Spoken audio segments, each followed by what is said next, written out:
We are here for another seminar organized by the Institute in the last year and partially published in our journal, along with the seminars held by Judy Butler, Raymond Goyce, and Jeff Hodgson. Jeff, as it happens, is at a conference in Budapest, but sent me a note yesterday that reads, "Please give my regards to my friend Wolfgang Streeck." And that leads me to welcome our guest today, Professor Wolfgang Streeck, and thank him most kindly for accepting our invitation to be with us today. It was first Andreas Poltermann, the director of the Carnegie Stiftung and dear friend of the Institute, who has helped us a lot in our activities over the years, for which we thank him yet again, who tried nearly 2 years ago to ensure Wolfgang Streeck's presence at the Conference of Capitalism.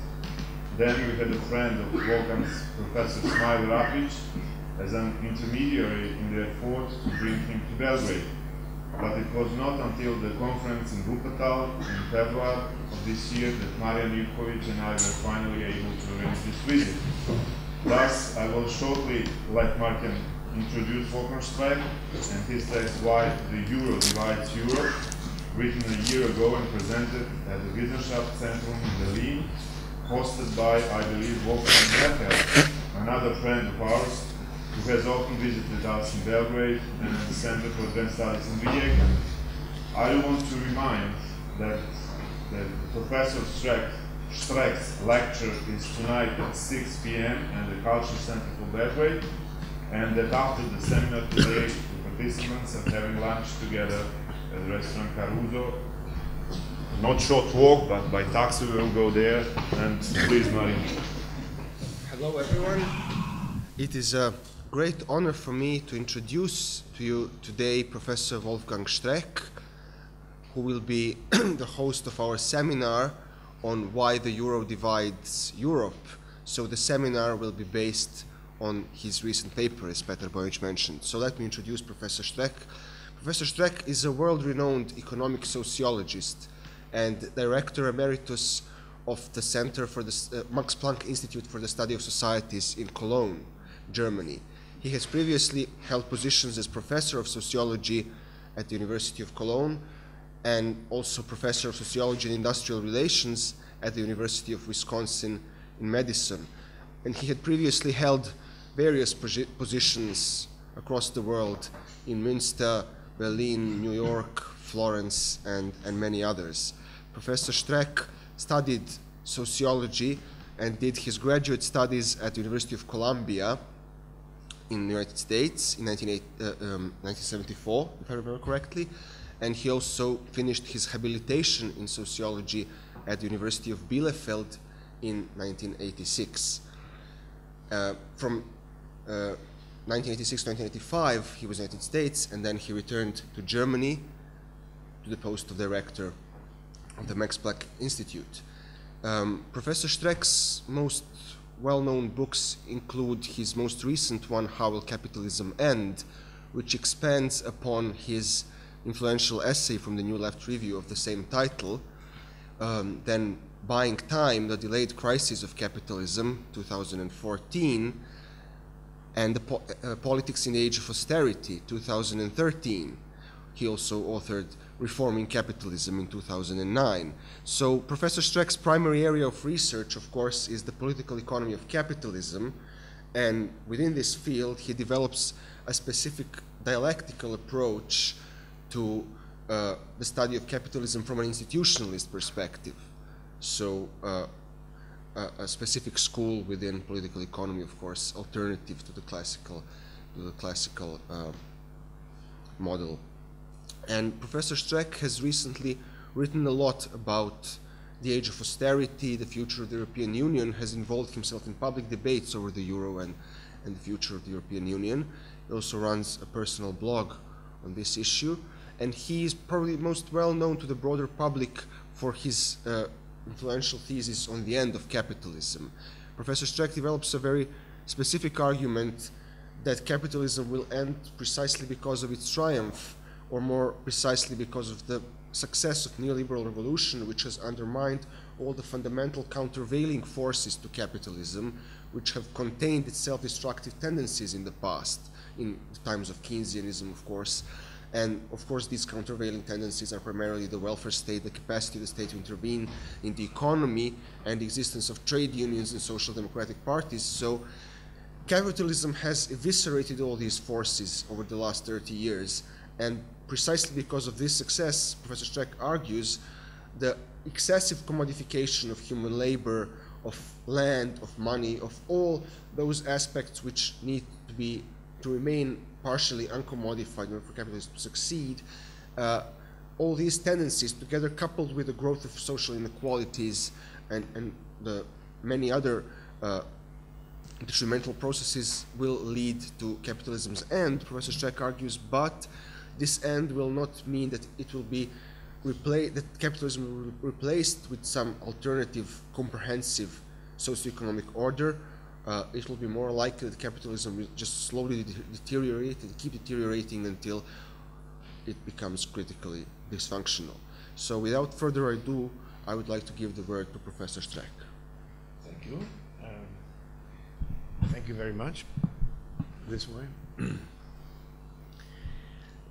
Yeah, this was, we need to record your summary of the end of capitalism thesis. Next week I'm supposed to talk about it in England, and I would just read what you just said. It's a very good brief summary. Today we talk about something in this context, namely the European Monetary Union and what it does to European unity, state building, basically the peacefulness of our living together on this continent. What I will do, I assume that, or I was made believe that everybody had looked at this paper before you came here, and what I will do is I'll say something on the intellectual background of the semi or quasi theory that I developed in this paper, and then reflect on some further ramifications of this. After I will try to be brief, which is difficult if you make up what you're saying while you're saying it, but I will discipline myself to give you an opportunity to ask the questions that you always wanted to ask but never had an opportunity to. So the basic idea behind this paper is that capitalism is a system of action that is introduced in previous, older social structures that are historically inherited and that vary from place to place. We can today say from country to country, but they are older than that. And that this insertion of markets and corporate hierarchies and rational utility maximizing action, that this insertion takes place under conflict. It is not automatic, nor is there a complete fit between capitalism and society. There's always frictions. These frictions have to be worked out in compromises, which are institutionalized, which I call the social settlements between society and capitalism, and they differ from place to place. They are local compromises, not global ones. And they have to be local because the societies into which capitalism is introduced and where it causes frictions are different. There's an interesting dialectic here.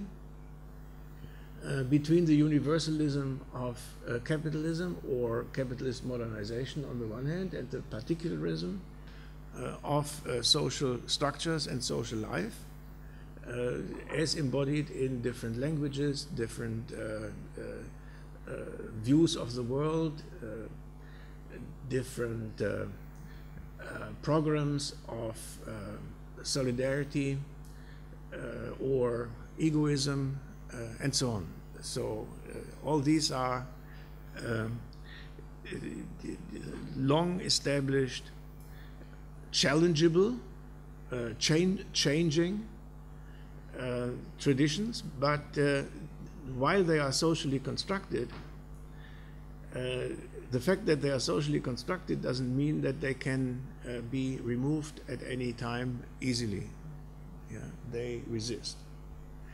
The argument of constructivists that institutions are simply social constructions, so we can adjust them, is true only in the long run, not in the short and medium term. And it is not true in the sense that what becomes of the institutions that organize our lives as we try to change them in response to changing external challenges, what becomes of them is not necessarily controlled at the outset. It is the result of unintended consequences of social action. Societies cannot be planned. Companies, firms can be planned, at least their managers believe that. In reality, if you study organizations, you see that not even an organization owned by hierarchically centralized ownership is completely manageable. Incidentally, I move on to monetary union. One of the human institutions, the history of which is one of unintended change and unpredictability and uncertainty, is money. Money is a very strange thing. Sociologists have largely forgotten the subject.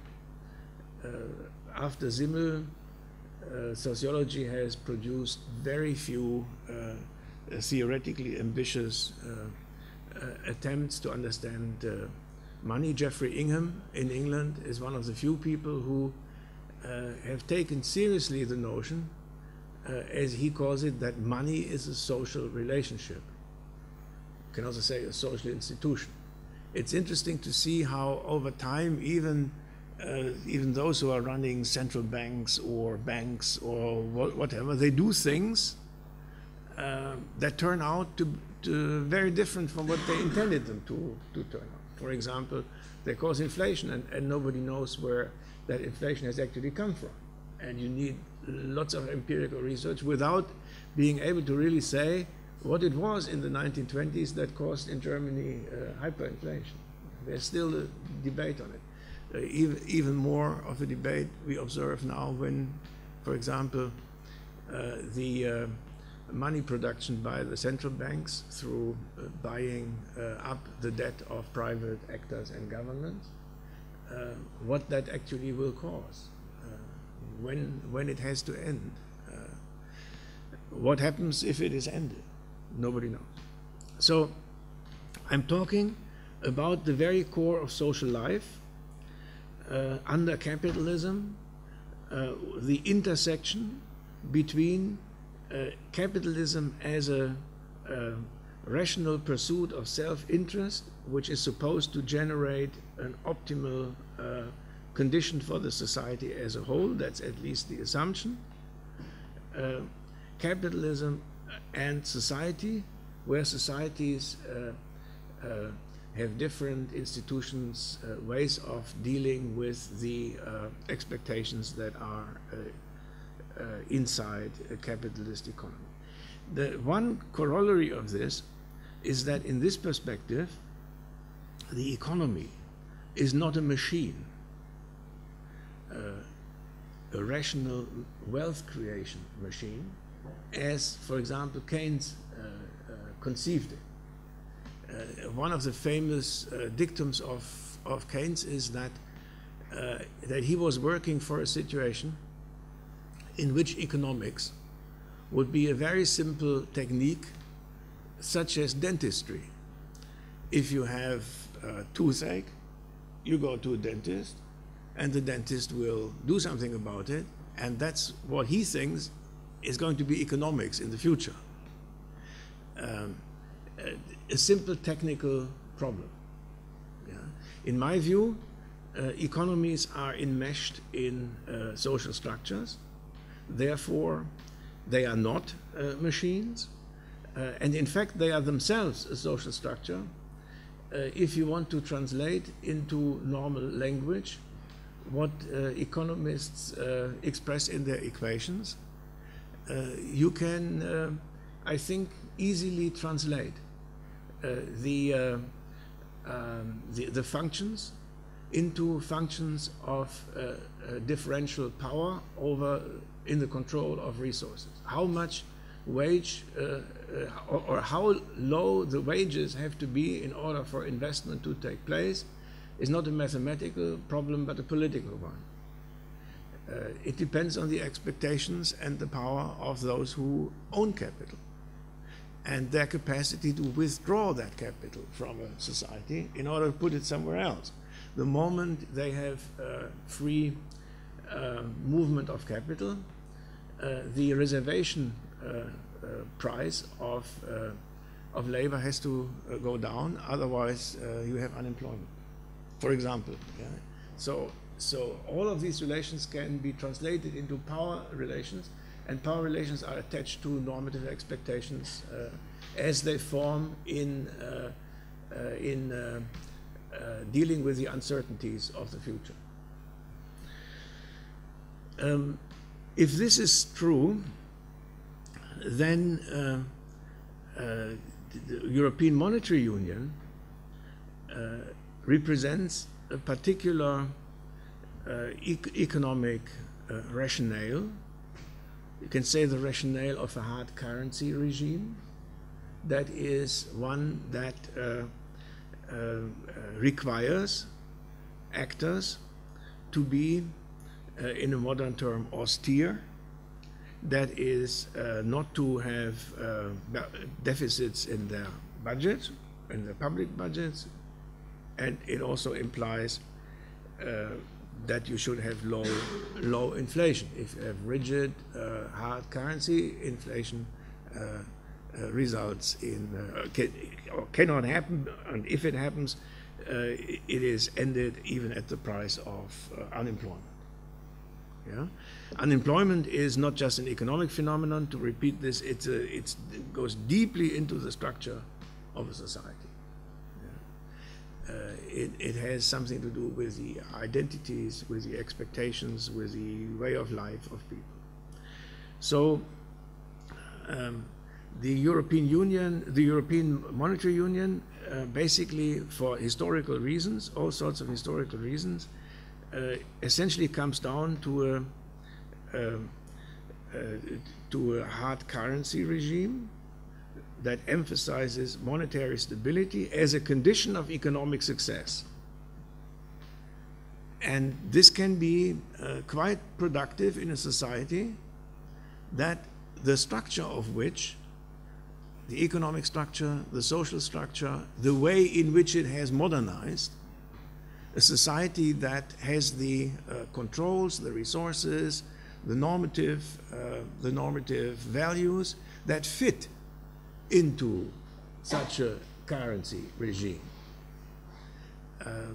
To cut short what you find in the paper, my claim is that the German economy of today uniquely fits a hard currency regime for very many reasons. One is an oversized industrial sector, which depends on exports. That's an old historical thing about Germany. It needs to export because otherwise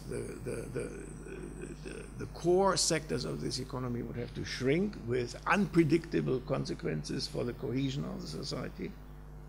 So if Frau Merkel, and I'm known not to be a fan of Frau Merkel.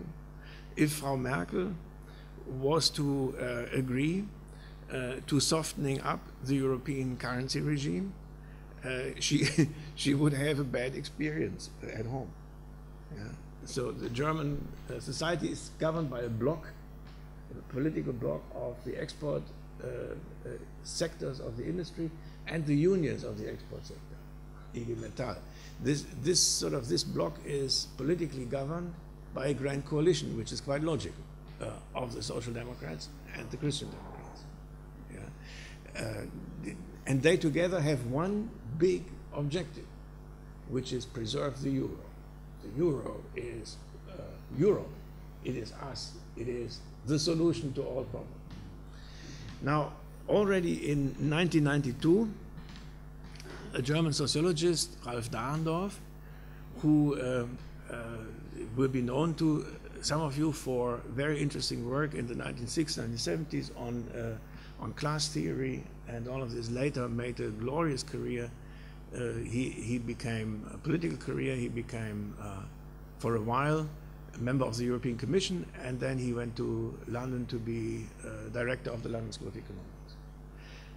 A real European in any respect. In fact, he ended up in the House of Lords as Lord Dahrendorf.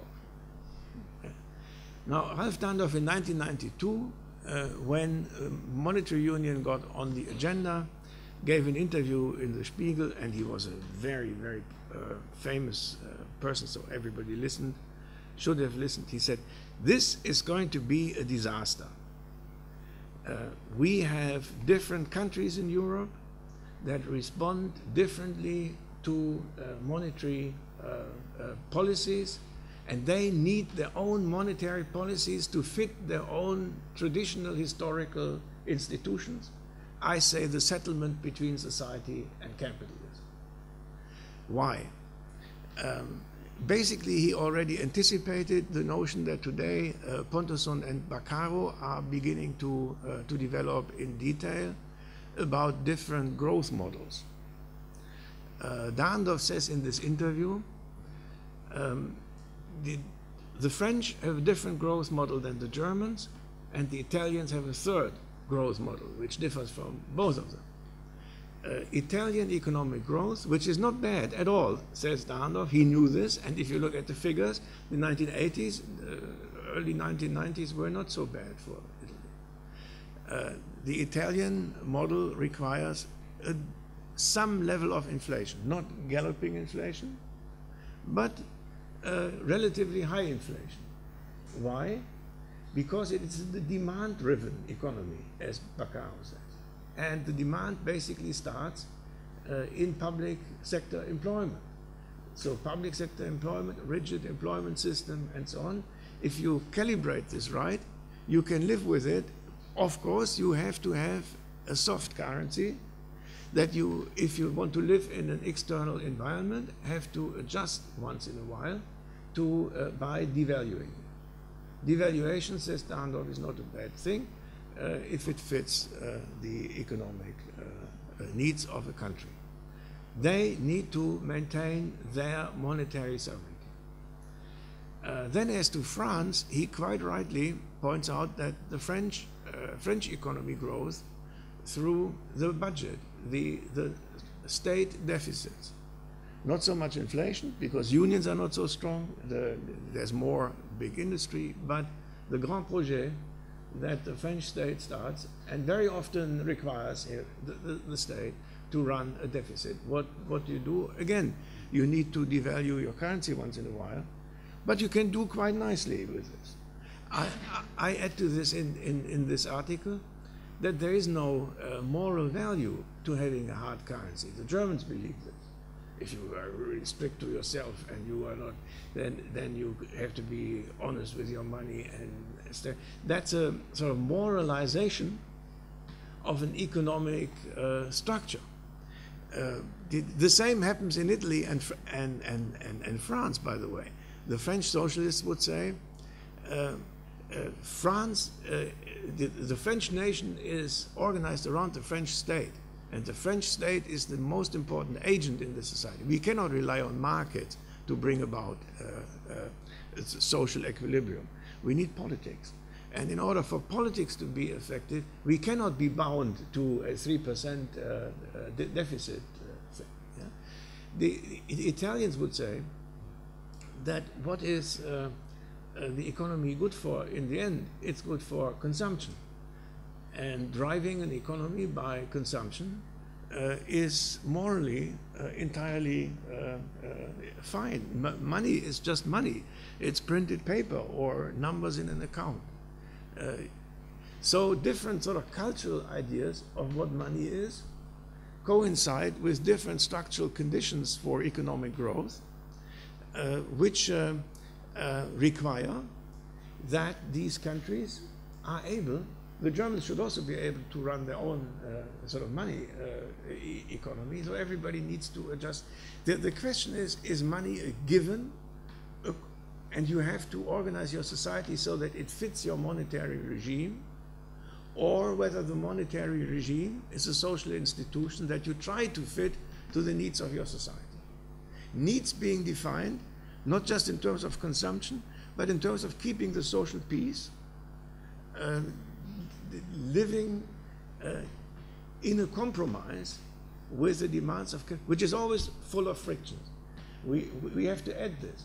There's no sort of no glorious once and for all solution, either for an individual country or for all countries at the same time. How you live with capitalism. Capitalism is basically an anti-social society. It requires us to act in ways that, first of all, are incomplete. We cannot know what our preferences are unless we are socialized into a society. Capitalism is incomplete as a society, and at the same time, it also requires, that's my sort of anthropological addition to this, it requires us to do things that we do not want to do. We cannot, and that we cannot for sort of human reasons, we cannot subject 24 hours a day to the time regime of our job, where we have to make money. There's a limit to what we can do. The Germans are testing the limit now. Now we are the country in Europe where the difference between effectively worked hours and statutory working hours is biggest. And while statutory working hours are still sort of constant, they all work at more and more and more and more. That is something that is maybe a hobby of the Germans, but you cannot institute a monetary regime that forces other people to be similarly mad as as the Germans. Right? That is not possible, or you call it imperialism. Now, if we look at the effects, and this adds to the article that you've read. What I've done now is sort of lay out the basic conceptual foundation of the basic idea. Now we're a little later, and we can look at what the euro has done to divide Europe. I will jump. Here we look at post-crisis Europe, and we look at countries, the different countries in European Monetary Union, and how they fared after 2008, when the bonanza of cheap credit was over. A bonanza which happened because financial markets were made believe that if Greece or Italy or someone else in the south defaults, the Germans will somehow pay for it.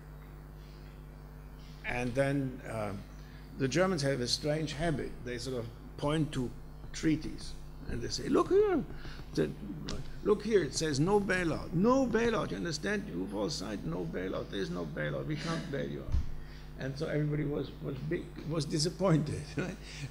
After 2008, whereas the French tend to think that once you have a treaty, it's the beginning of a new bargaining. The Germans think once you have a treaty, it's the end of the world. Now, after 2008, you see Germany German economy now is at 6% higher in gross domestic product than it was 2008. It has an employment rate of 75%, increased by roughly 5% since 2008. And unemployment is sort of Keynesian full employment. Keynes thought that unemployment begins at 5%. Yeah? So this is magic, and France has grown a little bit, but unemployment is 9.7, roughly 10%, and employment is only 65%. And you can see it in the streets, what happens in a society like this. Spain is worse. Now 4% lower GDP, unemployment 22%, employment only 56%.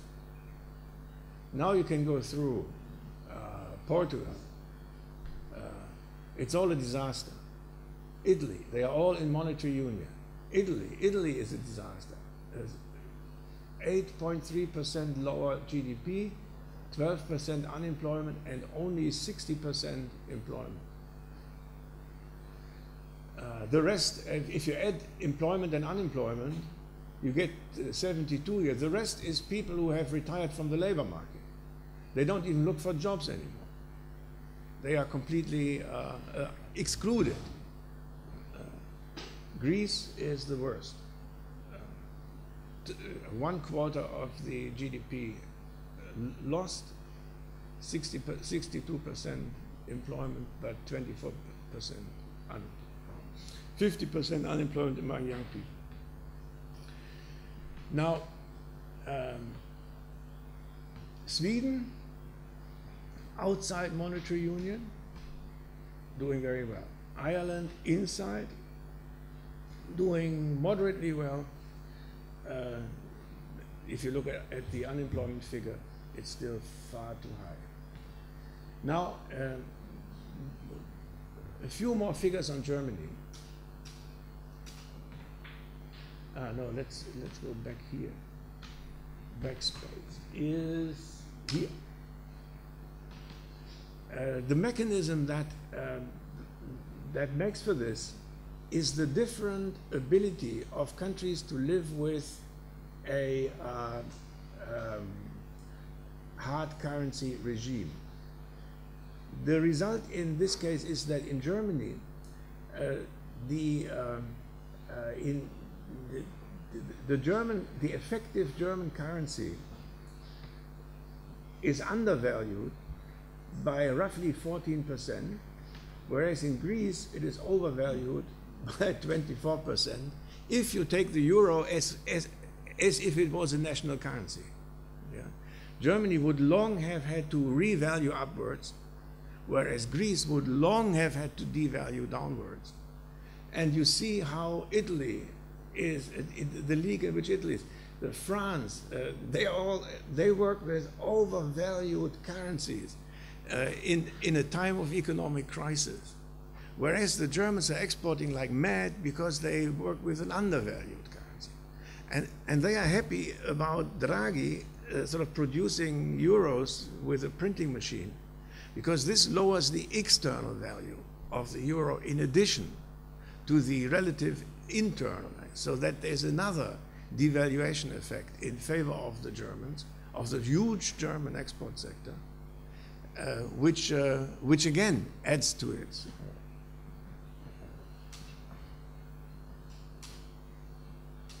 So now I'll show you the effects on Germany. Here's again the real effective exchange rate in relation to the Eurozone, which during the time of the monetary union falls by about 20% and then rises, and now it's sort of 15% below the beginning of the monetary union. This is the most obscene of the data that I've shown you.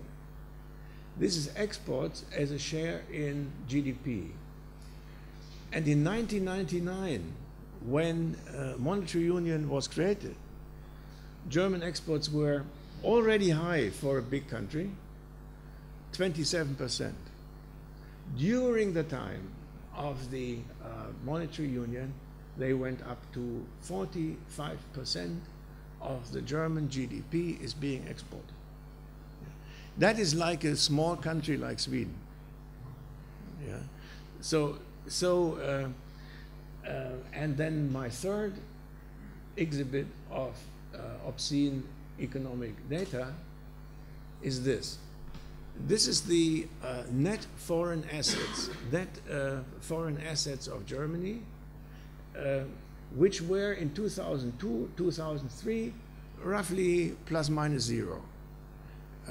So as far as our foreign debt, and our meaning German firms or individuals, and holdings were just sort of balanced. Now they are above 40% of GDP in the positive. So we have, to the tune of 40% of our national GDP, a surplus of our foreign holdings over our foreign obligations. This is unprecedented. Nothing like this has ever happened. And what I want you to remember, what I want to suggest that you read this in the following way, that what I say in the article about the different compatibility of different countries with a unified currency regime, that is a hard currency regime, works itself out in such a way. And I don't have to tell you what this means in terms of the relationship between European countries, which are still sovereign countries, inside European Monetary Union and inside European Union. Now, if you go to Italy as a German and you're not known as a sort of as a friend of the country, they will immediately tell you that now capitalism is no longer about the exploitation of the working class by the capitalists, but it is about the exploitation of the Mediterranean by the Germans. Yeah? And you can tell them that I'm not exploiting you. I have no share in this. It doesn't matter. The tensions are enormous. And they are the same in Portugal, they are the same in Spain, they are in Greece, as you know. Yeah? And if you join monetary union, I predict 5 years later, they will be the same here. In France anyway. Yeah? What I try to say in the paper is that monetary union, the way it works, like a gold standard, and in fact like a rigid gold standard, one where you can't cheat. Under a gold standard you could always cheat, you cannot do this here, that this blows Europe apart. Yeah. That was by way of introduction, again too long, but I thought I should sort of lay out the whole sad picture in order for us to now discuss issues like the economy and society, the role of nations, the role of national sovereignty, the structure of the European Union, the way integration can happen and the way it is undone, and so on. Thank you. Thank you very much, Professor Streeck. So now we have 10 speakers, myself included, and of course you as a respondent will have the opportunity to address each of the speakers' questions and comments. We thought of dividing the speakers in threes, and then we'll give you the word again. So, thank you, Marjan, for introducing me, and thank you, Professor Streeck, for coming here. My question will be very general. It is rather some perspective on the question. First, when I saw text, I talk about what is the opposite from concept divide, to divide. And it could be, for example, to unify, unification, or to engage, as engaged, as engage together, or to engage to overcome divide, or commitment, to commit oneself to the other. So with this question in background and varieties of possible answers, my basic position is then to ask how to fight the divide, how to engage to overcome divide, and how to commit oneself to the others who are parties in, who are in some way divided, and where to address this question, to whom it should be addressed, and in which institutional spaces it could be answered. So from this perspective, intuitively, the proposed idea in the text of giving more power to regulate monetary systems to the nations, to the member states, seem more likely like a peaceful divorce rather than engagement or commitment to overcome divide. Just intuitively, it could be, of course, said that there is some negative condition getting rid of those, or of the thing that divides, and that is euro. Okay. So, nevertheless, if we propose that the negative condition to get away from the single currency could be an element in overcoming the divide, the question remains what is actually being overcome. If you take in consideration the conditions of production that are different in different countries, open market that is regulated by EU also, and dependence of national currency as world money from other currencies. For example, there will still be a relation of value of the Serbian dinar to, let's say, Deutschmark, who is stable. It looked like the relations of power between member states would remain in their crucial elements more or less the same, so that some countries will be dependent from other countries. In other words, would this not just be a substitution of one mask, that of the unification, which actually exacerbates the divide, which marks euro as a single currency, with another mask, namely the mask of autonomous regulation of national economies by the EU member states, which actually doesn't shade the relations of power between member states and doesn't fight the divide, doesn't overcome the divide. So following this problem, my question is whether the national economies are the real addressee for the question how to define divide, and of course then why you choose to give emphasis to national economies in this question.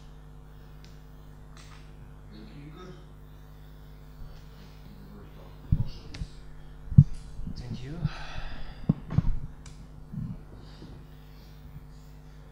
I will be a little bit longer.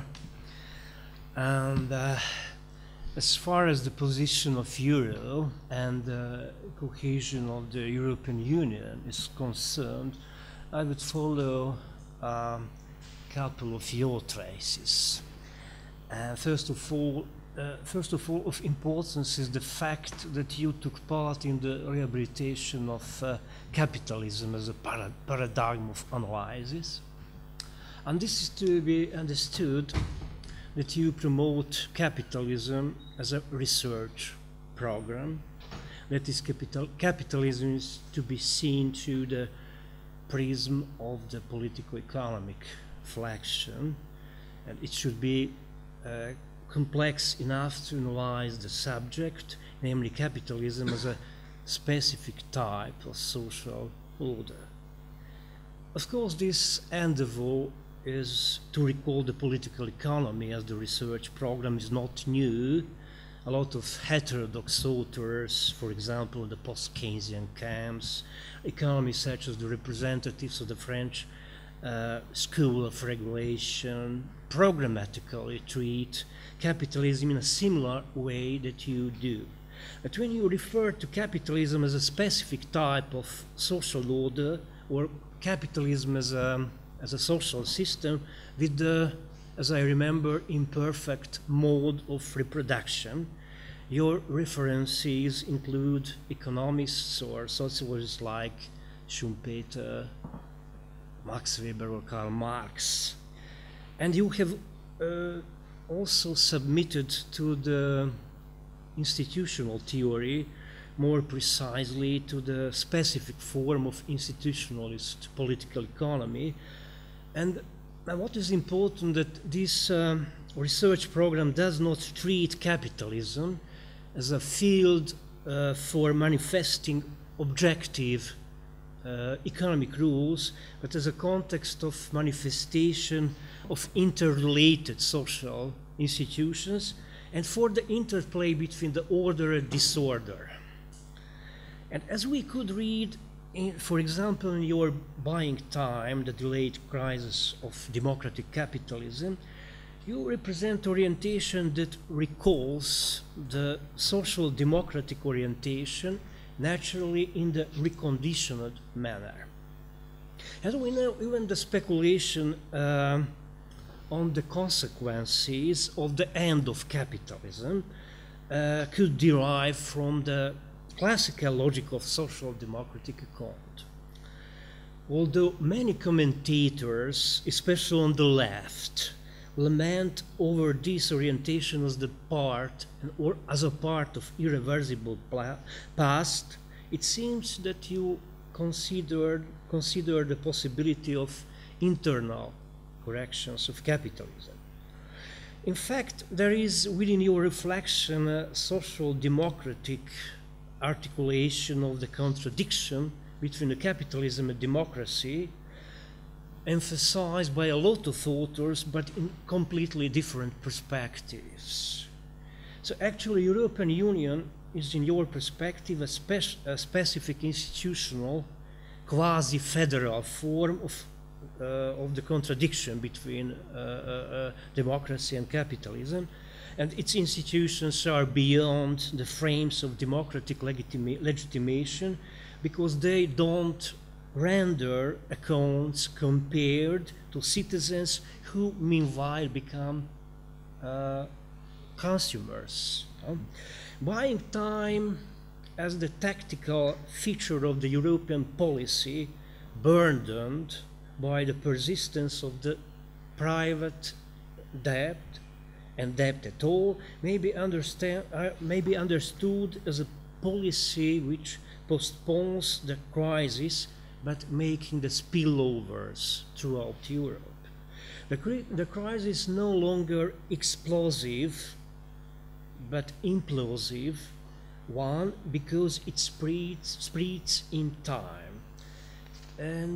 But of course the postponing the crisis is not the solution to the crisis, but its dislocation with high prices such as the sticking to the existing bad paths.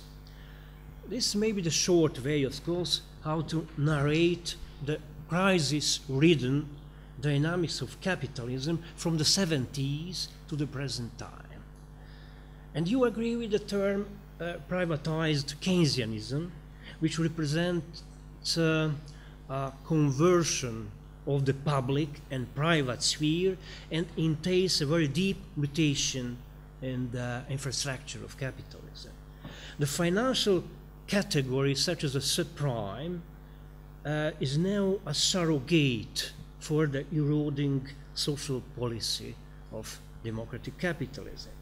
And in your argumentations, you also bring out a moment that could be attached to Schumpeter. Being without the normative attachment, capitalism can live only with the persistence of elements of non-capitalism.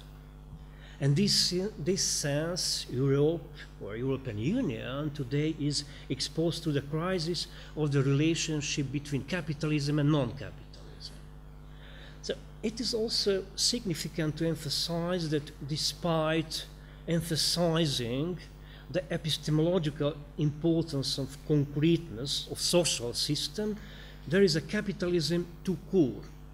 And although you indicate certain specific features of capitalism in different countries, you have a very critical stance concerning the very popular approach called varieties of capitalism.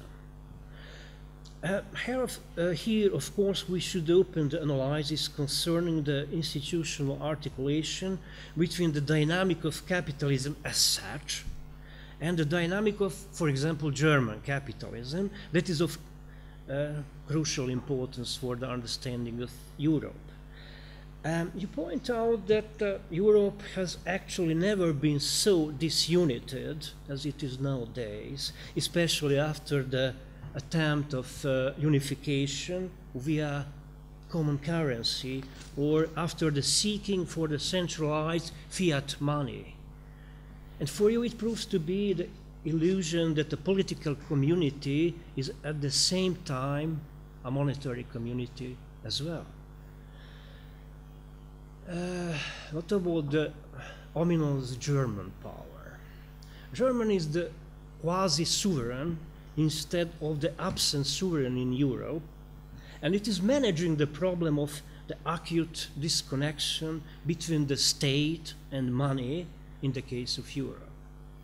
That, as we know, Germany is often accused of the transferring of the impulses of coercion. For example, the impulses of the coercion of the competitive austerity, or because the squeezing of the wage in Germany, or because of the beggar your neighbor policy, etc. Maybe there is some truth in this, but the problem is maybe deeper and concern the structural logic of euro. In fact, euro as a single currency, as a candidate for the single currency, plays at least two roles. It organizes the uneven development in Europe, and it organizes the tuning and the re-regulation of labor power. In other words, the euro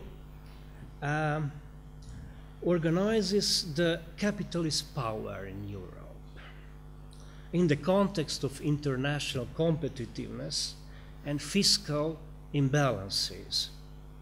And probably, with the institutional infrastructure in Europe, based on the single currency, it is possible to preserve the interaction, or maybe the symbiosis, between the diverged countries and regions, reorganizing the neoliberal competitiveness. And probably this is the strategic problem of Europe, and strategic problem for the euro as such. On the one hand, the symbiosis within the eurozone is possible on the basis of different account imbalances because of the different rates of profitability and growth. On the other hand, without these differences, the eurozone would confront the problem of counterbalancing the pressures imposed upon labor. So there is a contradiction at the heart of euro that leads us to the fact that the fiscal reforms in Europe don't deal with the debt, but it reiterates the fiscal imbalances by recession and intend to recover the competitiveness. So my question is very simple.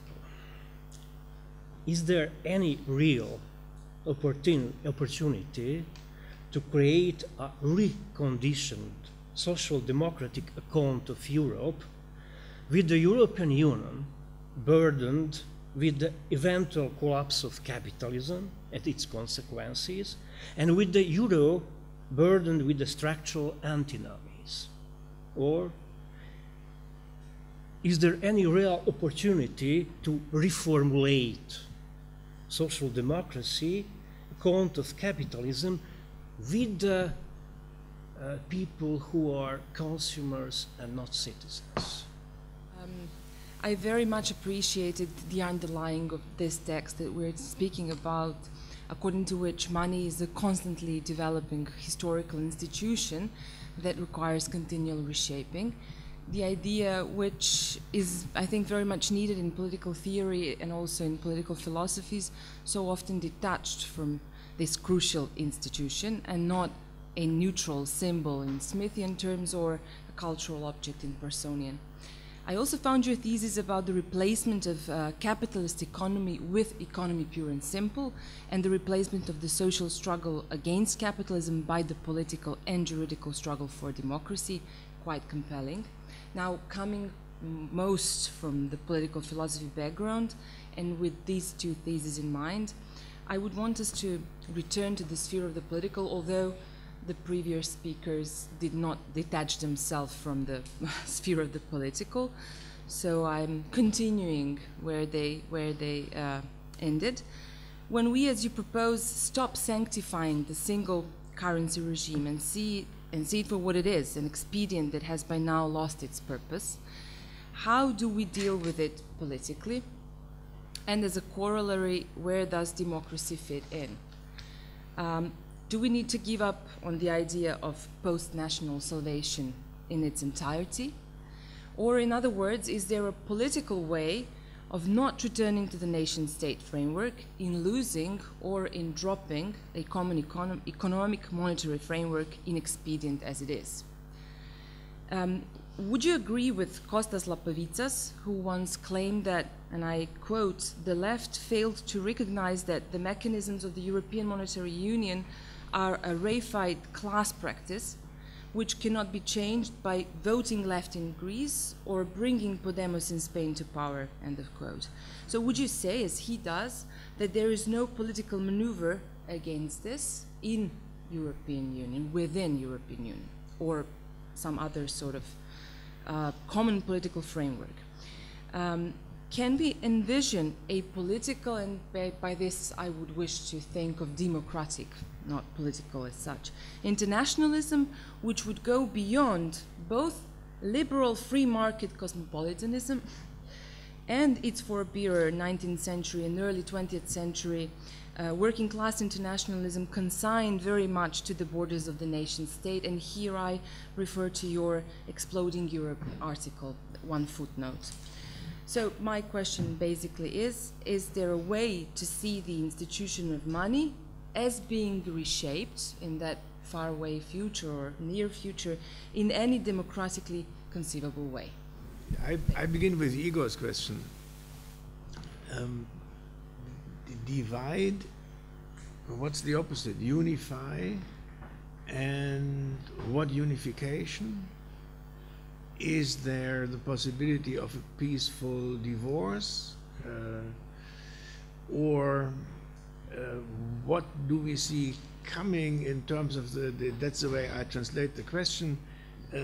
What do we see coming in terms of the relationship between European nations in the near or not so near future?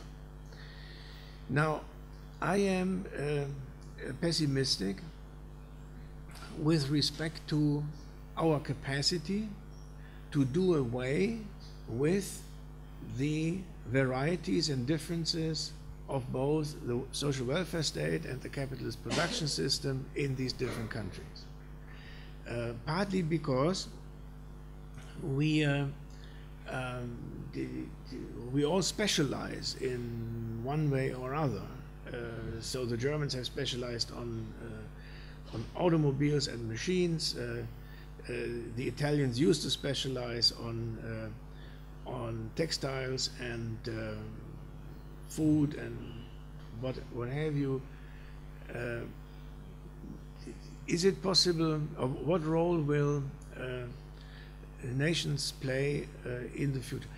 I think that the very fundamental point to start with is that a common currency translates qualitative difference into quantitative inequality, because it takes out the weapon that countries have to defend their institutions, their traditions. In fact, they are in the short term unchangeable social structures against the imposition of so-called structural reforms that come from the outside and can only result in turning countries into losers in the market, with the intention to force them to then become more quote-unquote competitive. Yeah? We're talking about capitalism, not about democracy. Fundamental to what we're looking at is capitalism. Capitalism is not is like revolution as described by Mao Zedong. Namely, it is not embroidery, writing an essay, having a meal. It cannot be so kind as Mao Zedong says. It's serious stuff, in other words. Yeah? Capitalism is an order of egoism, not an order of altruism. It is a relationship, a social relationship tuned to the extension of capital owned by private owners and the accumulation of ever more such capital, and then its use for the production of even more capital. That's called capitalist accumulation. That's the basic underlying structure. If you play with it as a social democrat, you will have to have several conditions that may make it possible to interfere with this logic. And then we can ask, where are the conditions? In the European case, and now I come to the questions that Alpar asked, and also Adriana, they all touch on this thing. If I try to be a little bit more abstract, then the relationship between the social structure of a country that does not fit into the common monetary regime, and that regime, and democracy in that regime, that relationship can be of two ways. One is the country that is lagging will get some sort of financial compensation from those that are winning. In other words, an international welfare state where the leaders sort of have themselves taxed or tax themselves for the benefit of the laggards. Mind you that inside national systems, that it's a long, long history until this was possible. It needed communist parties, social democratic parties, the Catholic Church, all in different countries in different ways, until we reached a point where this sort of solidarity exists. The question is, can we build that sort of solidarity between countries? Even inside countries. If you look at the debate on welfare states, there is sort of there's this interesting question of relationship between resource transfer and control. Those that transfer their resources to others will usually want to control how they use it. More so in neoliberal economies. They should use it for education, they should use it for all sorts of things. They should not buy drugs with it, for example. Yeah? At the same time, so those that are being controlled will feel that the control is intrusive, whereas the resources that are being transferred are basically not enough. Yeah. Whereas those that are on the giving side will think they are not allowed to control the receiver sufficiently, and receivers want receiving and want more than they actually want. So we have a sort of conflict between the giving and the receiving, and even within the nation state, between countries where the issue of national pride and national sovereignty plays a role. In my view, this is an inflammatory situation. Yeah? And now I tell you how countries handle this. there are two countries in Europe where this problem is rampant. This is Germany with its monetary union of 1991 or 1990, and Italy with its monetary union between North and South, which is 150 years old. Yeah? In Italy, the North cannot govern the South. It is impossible. Yeah? But to the order of roughly 4.5% of the GDP every year is being transferred from the North to the South. In a situation where in the North we had the Lega Nord, and now we have sort of all sorts of pressures to end this, because they will only waste it anyway. The mafia will get hold. The income differential between the North and the South has basically not changed for the last 50 years. Although these 4.5% are good only for stabilizing the existing difference. In Germany, we roughly transfer 4% because our East German part of the country is smaller than the South in Italy. But for 20 years, they are roughly 20% below our national income, and they are not. It's not changing. Yeah? This tells you something about the intricacies of a financial fiscal mechanism of solidarity between countries. If it is impossible within countries, then think about who in Europe. We calculated that if you take the Mediterranean as a whole, we would roughly have to also think about 4 to 5% of the European gross domestic product. Who's going to pay for this? The Germans? The Germans have imposed on all of us that they are already paying for East Germany. And they have imposed on all of us a balanced budget, fiscal compact. They cannot even go into debt anymore. Yes? I just want you to have an idea of the enormous inflammatory aspect of an international welfare state under present conditions, and the idea that and now comes the other thing. This is sort of subsidy.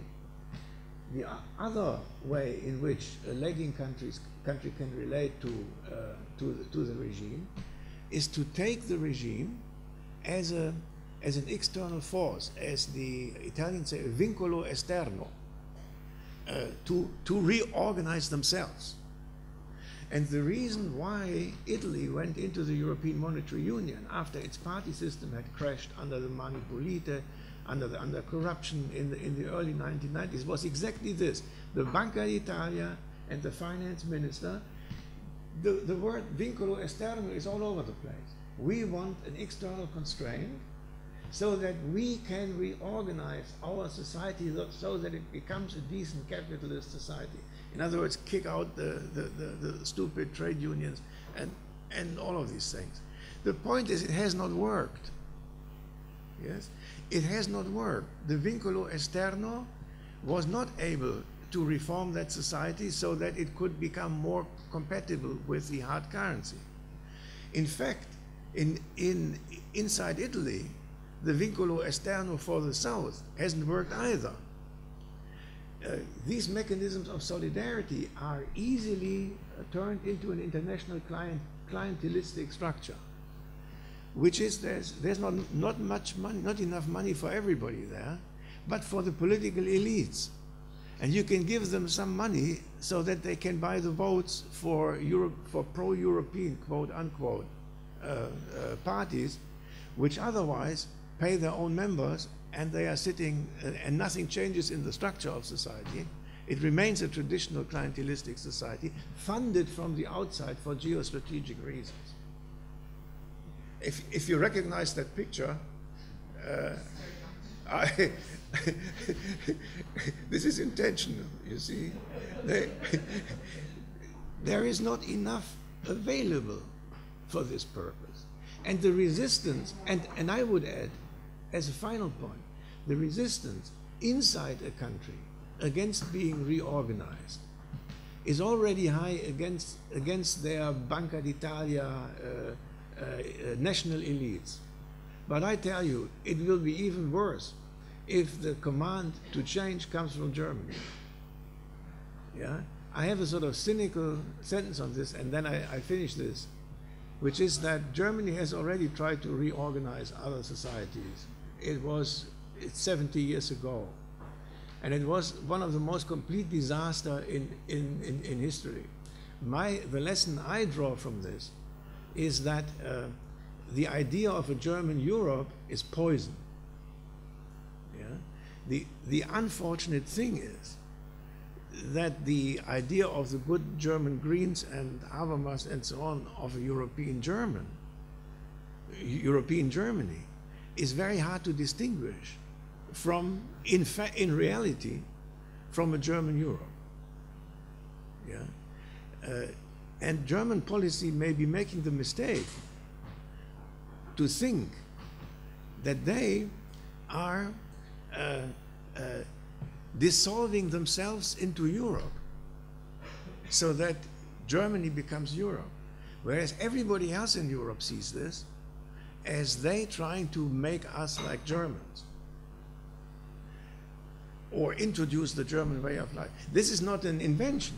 If you look at the Italian case, we had in Italy 4 prime ministers since 2008. One was Berlusconi, who was kicked out by Angela Merkel, calling Napolitano and telling him that this guy is totally unacceptable, and the president of Italy sort of removed him and put in a man named Mario Monti, who was a former Goldman Sachs official and a former European commissioner and a former Banca d'Italia president like Draghi is.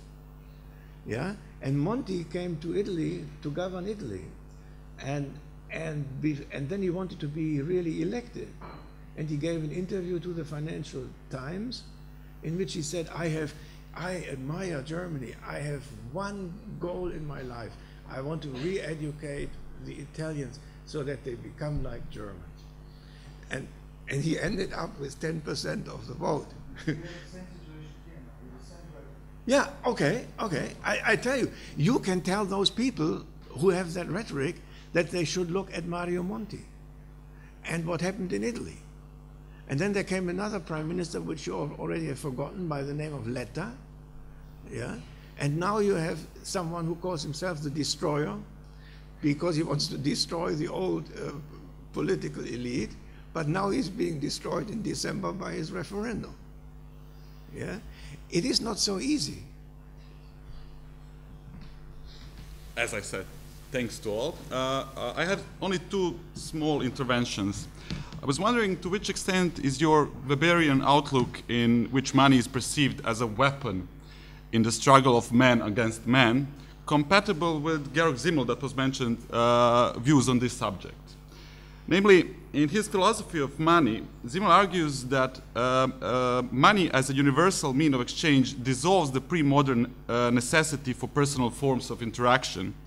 But on the other hand, it also simultaneously jumpstarts the process of social differentiation and consequently enables modern forms of individuality. So, unlike Smithian objective neutral symbol of value, money, according to Simmel, inherently has structurational properties. It creates impersonal social ties and obligations, as well as particularistic subjective distinctions and preferences. In other words, money is always embedded into a wider network of social interaction and consequently history. So I was just wondering to which extent this modification, where money is no longer necessarily seen as a weapon, but rather as a constructed tool, changes your perspective on our ability to construct, to actually drop the Smithian view of naturalized, perfectly objective symbol of value, and to construct some different type of global currency or European currency for that matter, which would precisely focus, because it knows it's a construct, precisely focus on different types of capitalism.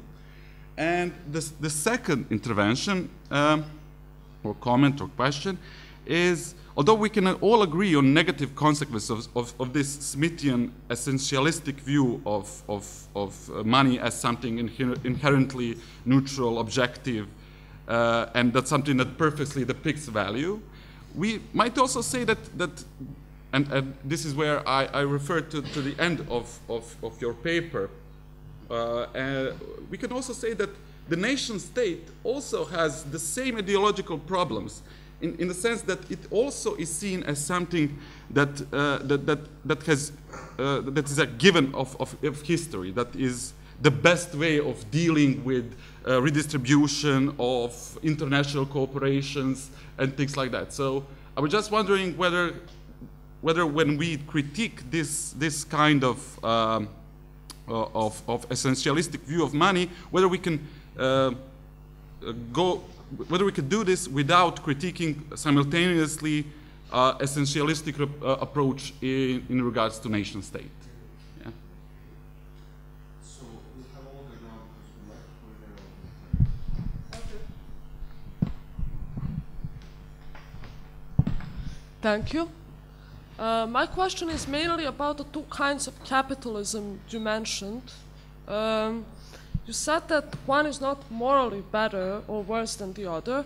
However, it seems clear that the northern model is indeed better suited to capitalism as it is today than the southern model. So would you then agree that we could say that northern right now is more capitalist? So simply on the one hand, we have this economy that is based on constant inflation, need for borrowing in order to sustain this large public sector and social security of citizens, which is something foreign to the logic of capitalism. On the other hand, we have this export, international competitiveness, no budget deficits, no inflation, and so on. So stable economy. Well-adjusted, more compatible with the global neoliberal capitalist system. So my question is then, it is connected with the problem you mentioned in the text also of the duty of some to undertake reforms, which also raises the issue of northern imperialism and loss of national sovereignty of the South. Namely, it seems to me simply because right now one economic model is much better adjusted to the current situation, current state of capitalism. Even if the EU members go back to their national currencies or find some way to regain monetary sovereignty, the problems of inequality between member states will remain intact. Some will still have to borrow, the others will be lending until the former adopt the reforms, bringing them more in line with the latter. So I can see why monetary reform is necessary because the euro is in crisis and so on, but problem will remain, and so I think that if the monetary reform happens, inequality will not become diversity again. So what would be your response to this? And another question, could you please comment a bit more on the Serbian case? It has its own currency, it's dinar. However, it is still expected to adopt all the neoliberal reforms, flexibilization of the labor market, public spending cuts, and so on. So again, we have independent currency, we have also the abrogation of sovereignty problem. And yes, my third question is more general. Is it possible in the context of global capitalism to become, for example, to keep social peace and escape this predicament of demand-based economies? Something in line with the things you mentioned in the end at the end of your text. Like, is it possible to somehow change the way go beyond capitalism and so on? Okay, thank you. So I have two relatively brief questions. My first one, of course, relates to all the previous ones on the nation state and your argument that a nation can be sovereign in monetary terms even nowadays, and that therefore we should maybe return to a two-tiered system in which there is the euro and there is also the national currencies, so that states can be more autonomous in their regulation. of the monetary system. However, you mentioned in one footnote, I think it's footnote 24, that individual European countries should be laboratories of democracy, even more so than individual American states.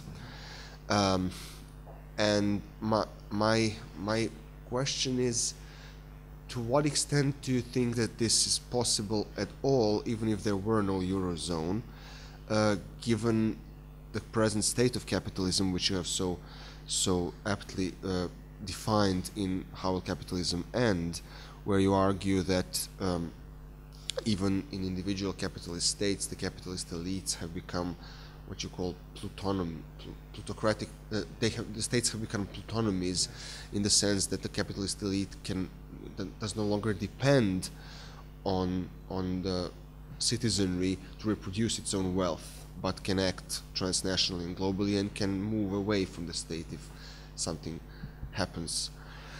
So in that respect, wouldn't you rather say that there should be at least a block of countries that have anti-neoliberal forces in power in order for any chance of democratic experimentation with the socioeconomic system to succeed? So the case of Greece is very, very illustrative, of course, but Greece is part of the Eurozone. But I think even if it weren't, the situation would be pretty similar. You mentioned in the text the case of Russia, where capitalists are also fleeing, going to Britain, Switzerland, and elsewhere, and in that way can pose a threat to any attempt at socioeconomic reform. So that's my first question. My second question is more like generally social theoretical. So of course in your first section of the paper you develop a very strong critique of what you call the systems theoretic understanding of money as a neutral steering medium, which of course originates with Smith, but then is developed further in contemporary systems theory by Parsons, and especially by Habermas in his theory of communicative action. So you criticize this conception, and you argue in favor of a Weberian conception, which is also a conflict theoretic conception, stating that any kind of medium of action like money has to be institutionalized within a particular formation, historical formation, which reflects relations of power, of course, between different social groups. Now, in How Will Capitalism End, you offer a tentative definition of capitalism, as far as I remember, as a modern social order which reproduces itself through the unintended effects of self-interested actions aimed at profit maximization. And it sounds a little bit, and then you mentioned Mandeville and how private vices are turned into public virtues. This definition seems somewhat also systems theoretic to me, since you place such emphasis on the unintended consequences of action. So my question is, to what extent do you think that value rational action, in Weberian terms, has a place within reproduction of capitalism and the change of capitalism, especially given that the neoliberal revolution, as far as I conceive of it, is very much a continuous attempt to institutionalize a specific normative worldview within every sphere of social action? Those would be my questions. Yes.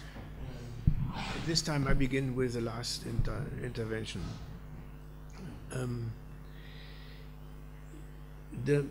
When I speak about the nation state as a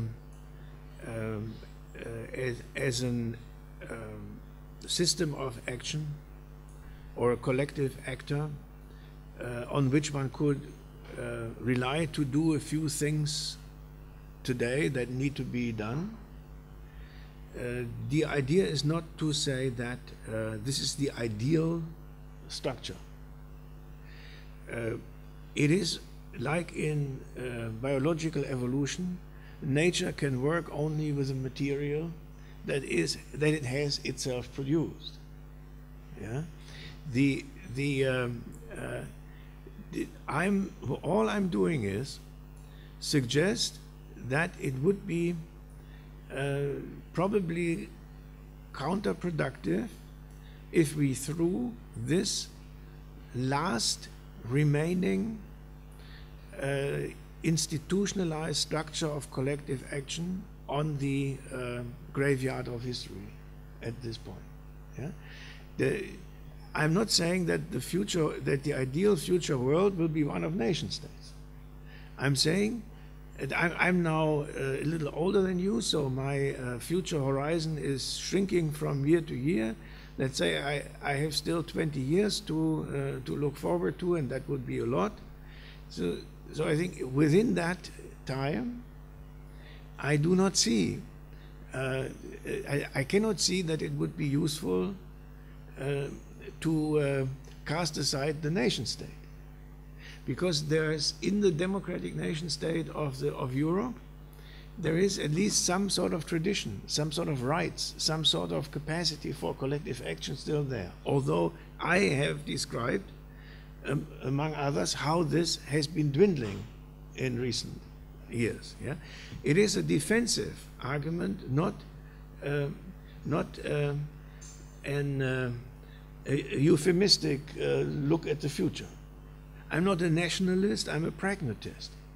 And I'm saying where we have tools, we should not destroy them. Yeah? That gets me to the role of value rational action and laboratories of democracy inside that incomplete and partly failing structure of national politics. Yes, I hate to say this because it sounds too easy, but I have come to the conclusion that at the present time there are no predetermined ways of collective action. They need to be invented, and that we are back in a time where movements are more important than organizations, and that citizens that want democracy have to organize themselves and express their dissatisfaction in ways that are not pre-established, because the world is changing so fast that even the forms of collective action that we have available must be somehow invented. I see a long struggle for something like the restoration of decency and solidarity in our societies, and that struggle will be one that will be experimental. It will be sometimes nasty. It will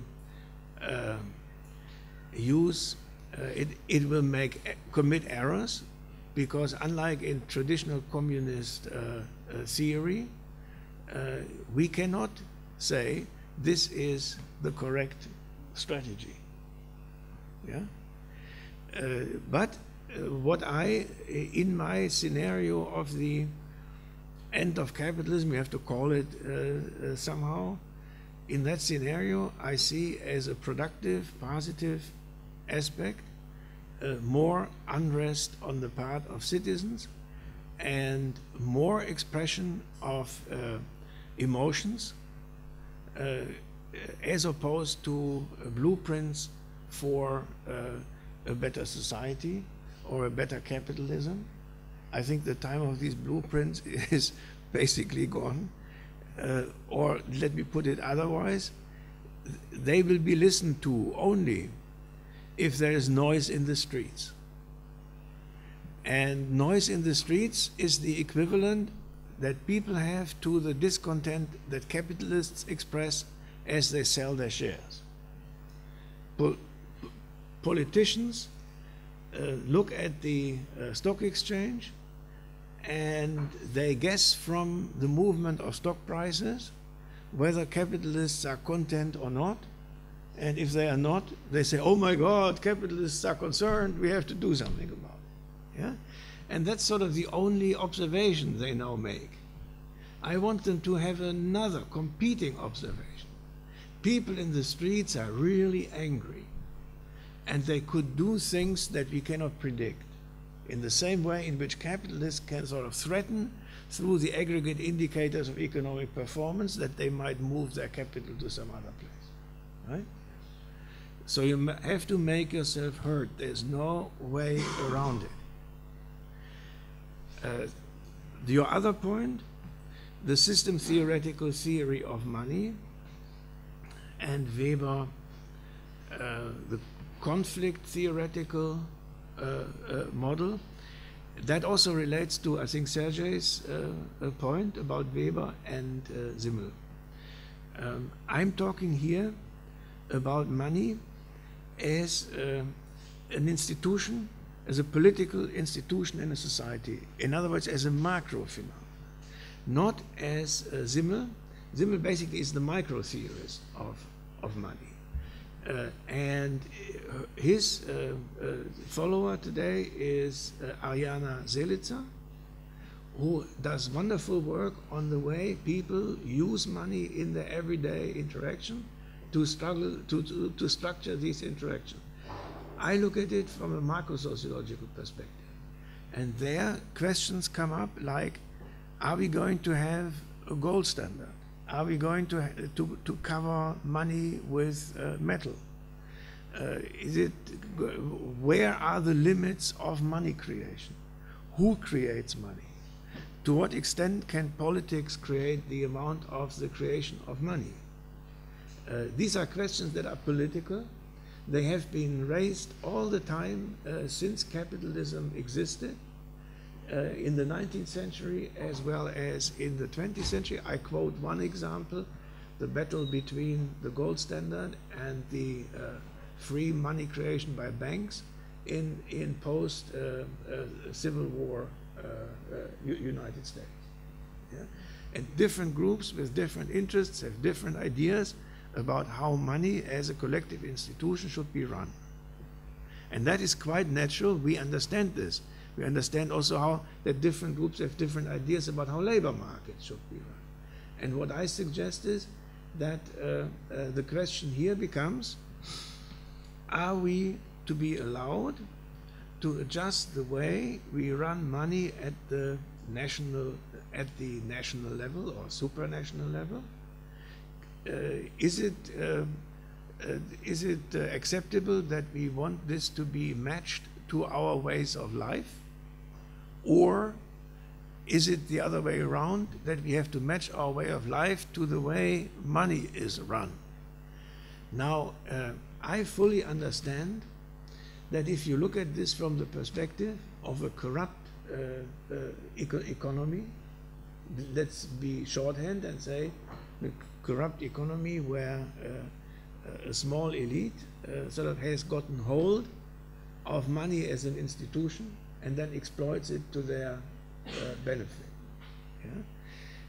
Is this covered by my statement that none of these different national monetary regimes is morally superior to the other? Yeah? That is to be meant, that is meant like this, and it's sort of an intentionally provocative statement. Within a country, with particular social structures and aspirations, you can of course distinguish between morally superior and morally inferior ways of running your money. And there will be struggle about it, and there should be, yes? But whether the Italian way of driving the economy through a modest, hopefully, level of inflation, or the French way of driving the economy through fiscal deficits, or the German way, whether any of these is superior to the other as such, I think no. You cannot make such a moral judgment. Money is not something that exists outside of a society. That's my point. It's part of a society, and inside society you can always struggle over how you want to organize, and you should. The other, there was something else that I thought I should mention here. Yeah.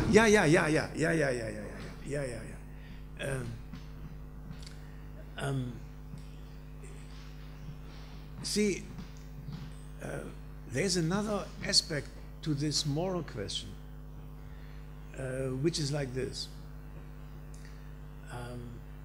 Normally you would think, and you are being told, that the somewhat archaic way of a country like this is more corrupt than the way Wall Street runs the international monetary system. I object to this. I think Wall Street is as corrupt as any other oligarchy, and while it is being told that Goldman Sachs is sort of a wonderful company, if you look at the American, which is now the global financial system, and their performance before 2008 and after 2008, then the sheer amount of corruption, including infusing the American political process with bribing Clinton and company, and the Clinton Foundation. This woman Clinton gives a speech to 50 Goldman Sachs managers, and she's being paid $250,000 for this one speech, and she does 3 speeches a year on this. Tell me, you're a social scientist. Tell me whether you think that you could tell something to in the form of economics or sociology to Goldman Sachs managers that is worth that much money. It's bribery, simple bribery. Yeah? And if you look at, I give you one more example, and then I could speak about this on end. Look at Deutsche Bank, the sort of case of virtue in the economy. Now they are being sued by hundreds and hundreds of people for their behavior in fixing the price of gold, selling substandard mortgages to poor American families. All of these things, hundreds of billions are at stake in this. Yeah? It's so much more money than this country earns in a year. Yeah? In the United States, Obama came into office 2008 in the middle of the crisis. He needed to have a Attorney General, Minister of Justice, because he had to clean up the mess from the thing. Who did he hire? He hired someone who had worked for a Wall Street law firm defending Wall Street firms against investigations by the American financial authorities. This guy remained in his office for 7 years. During those 7 years, not a single banker had to go to trial. Not a single banker. When he resigned, he returned to his old law firm, taking up actually the same office room. Right? This sort of revolving door thing between the American state and the American financial sector. This is a tiny example. Yeah? This guy negotiated settlements with banks of the cases that he could not suppress. These settlements, just to show you how big the crime is. With Morgan Stanley paid, I think, $100 billion in pre-trial settlement fees out of its pocket. Pre-trial settlement fees. Imagine how much they would have had to pay had they gone to trial. Yeah? Add to this the lawyer fees, the huge law firms that sort of work in this. You get a picture that is completely removed from the idea that these people are doing something qualitatively different from what your movers and shakers are doing here in your parliament or in your finance. Much smaller scale. When the successor to the guy that I just mentioned, Eric Holder, a woman now serving under, she she took a plane and went to Zurich. Why did she go to Zurich? Because the American justice system is investigating FIFA, which is the football association. Yeah? FIFA in the last 3 or 4 years had a yearly income of $1.5 billion, which is quite a lot. But it is in no way comparable to what these banks are working with. And she took a plane to go to Zurich to try to get hold of these football functionaries. All the display of the great honesty of the American legal system, if it is extended to the rest of the world, they clean up everything. Iraq, they basically are the big cleaners. Don't believe this. In that sense, sort of the struggle is yours. It is not that you adopt a clean system from the rest of the world. There is no such clean system. The struggle is yours. If you can win it, fine, but I'm pessimistic. My question concerns a certain tension between your text, How Will Capitalism End?, and today's central text, Why the Euro Divides Europe. It seems to me that while you accept Marx's conclusion that capitalism on the verge of collapse, that it is fragile because of its inherent immanent contradictions, you refuse to accept the thesis that the system is creating its own grave diggers. First, you describe in detail how neoliberal capitalism destroyed the counterforces. You mentioned the shrinking unionization, the disappearance of strikes, the irreversibly damaged social integration. So to put it simply, it is clear that today's crisis is not a preventive counter-revolution, given the fact that the classical labor movement does not exist anymore. Capitalism disorganizes not only itself, but also its opposition. Therefore, it is no coincidence that even today, the new left has failed to appear. What is more, you claim that from a historical point of view, even capitalism's former opposition only secured and helped stabilize the system. Accordingly, you also suggest that the end of capitalism should not be imagined as a Leninist-style event being decreed by some government or central committee. So you claim that the system should not be replaced by collective decision, but, I quote, we should allow for capitalism to collapse by itself. You refuse what you call the Marxist or modernist prejudice that the collapse of capitalism presupposes a degree of political control over a common fate, of which in fact we cannot even dream after the destruction of collective agency. To sum it up, on the one hand, your critical approach is a completely asubjective collapsology, which reminds me a little bit of Adornian negative dialectics, of the asubjective critic theory elaborated by Robert Kurz, and also of the notion of purely negative, inoperative, destituent power introduced by certain contemporary thinkers, for instance, Giorgio Agamben. On the other hand, in your text, Why the Euro Divides Europe, you argue for democratization and, so to speak, an institutionalist approach to the European crisis, offering quite concrete solutions regarding the EU. So, how was it possible to claim that we should save Europe in a democratic and institutionalist manner if, on the other hand, it is suggested that it is naive to dream of a collective agency that could or should foster the collapse of capitalism? What does this, so to speak, Gnostic desire for the auto-annihilation mean? That we should allow for capitalism to collapse by itself? How could capitalism become inoperative?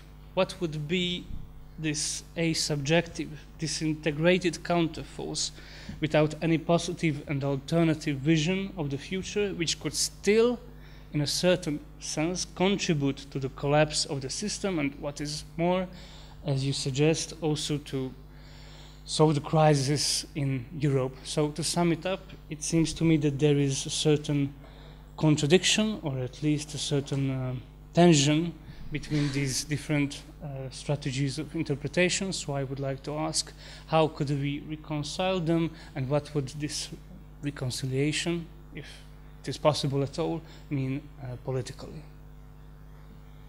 So, as for the first question, it's more on the trace of what Professor Alpar Lošonc was saying. And in fact, I would like to juxtapose, or rather read together your text on the end of capitalism, as Mark suggested also, with the one on the euro we just heard. So the question is this: is the Pyrrhic victory of capitalism that you mentioned, whereby capitalism has removed its own regulatory barriers which kept it stable throughout long periods of time, is it in fact a reversible one? So, for if one speaks of an overdose of capitalism, as you call it, does this end signify a permanent crisis of accumulation on the one hand, or would you rather say that it concerns the disintegration of capitalism as such, regardless of its current institutional constellation? So my impression is that you actually speak of capitalism in both meanings, one akin to the school of regulation and the institutional approach, and on the other hand, one akin to a more Marxist analysis of capitalism as an abstract entity or an ideal average, so to speak. By consequence, it seems to me that besides a repoliticization of monetary theory, as you impress in your work on the euro, any conceptualization of a monetary reform must previously face these questions of the meaning of the end of capitalism in the terms that I just described. So that's one question. The other question actually follows up on this one, and it concerns your book, Buying Time. Basically, I would like to inquire about your description of the succession of state configurations. For example, when you speak about the succession from the tax state to the debt state and to the consolidation state. Namely, to what extent do you see the possibility of monetary reforms or even dialogue, and on the basis of what institutional configurations, in the case of the EU, as an exemplary consolidation state dedicated to fiscal retrenchment? And do you see any possibility of stabilizing its financial system in its present-day institutional fabric? Thank you. Asubjective collapsology. I will remember this. Yeah, very good concept. It is not completely asubjective, at least as far as my thinking about this evolved. And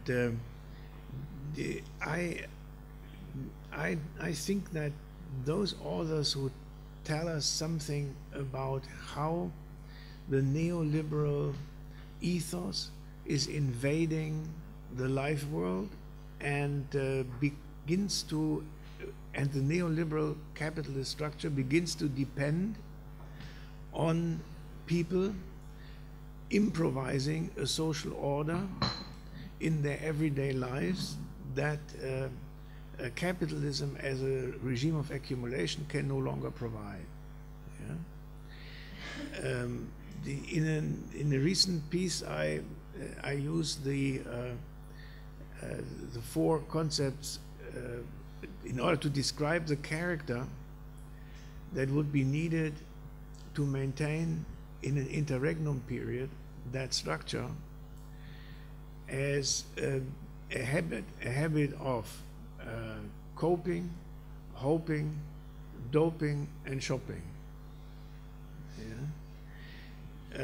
Now that is sort of a slightly frivolous description of a lifestyle that, however, you can nicely sort of characterize as the lifestyle adjusted to the survival of a social order or of a system that can no longer produce order.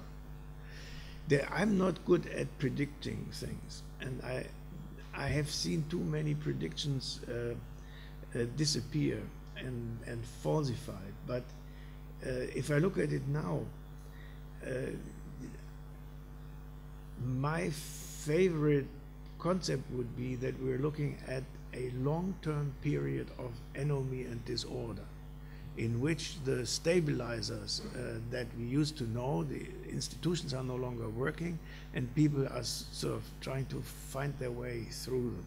That's not necessarily collapsology, but it is the Gramscian notion of interregnum, in which the strange, as he says, the strangest things can happen, like Donald Trump running the Republican Party, for example, or Marine Le Pen getting ready to become French president. So yes, I think that I don't want to make predictions. What I want to do is extrapolate from what I see, what would be the next future. For those who are interested in the end of social systems, there is a genius piece by Max Weber on the end of the Roman Empire, which is available also in English, where the story is of a social structure based on slavery that is slowly disintegrating as a result of the lack of accumulation of slaves, so to speak. You couldn't go out and harvest the slaves anymore.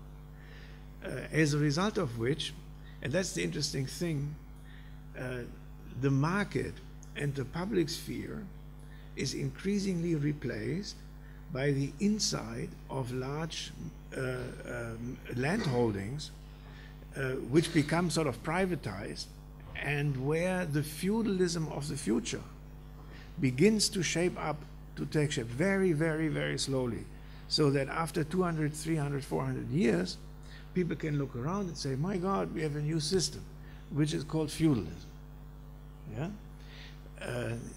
In other words, you can also say the internalization of the public order into the private order of large producer units. Now then you can, if you begin to speculate with this, then you can for example, maybe use this to understand how the social infrastructure of communication that we normally build between ourselves and which are public structures are now being internalized into the internal functioning of a place like Facebook or Twitter or whatever. Privately owned infrastructures that connect people and replace original structures of public structures of interaction with privatized structures that are in fact monetized because you can insert hints for shopping and doping into them. So I'm completely open as to what it is that is coming, except that I think that in the medium term, what we're going to see is a growing disintegration of existing structures without an answer, without that knowing what will take their place. Let me add one more observation to this, which is if you look at the Brexit and the Scottish referendum, it's interesting to see how the question of the scale of political governance is now becoming a big problem, and the crisis of states in relation to supranational units like the European Union or subnational units like England or Britain disintegrating into four smaller units. The question, what is better, being small or being large, is a question that is raised in Yugoslavia, former Yugoslavia as well. Breakup of a larger system, now you have smaller systems that want to join an even larger system, and so on.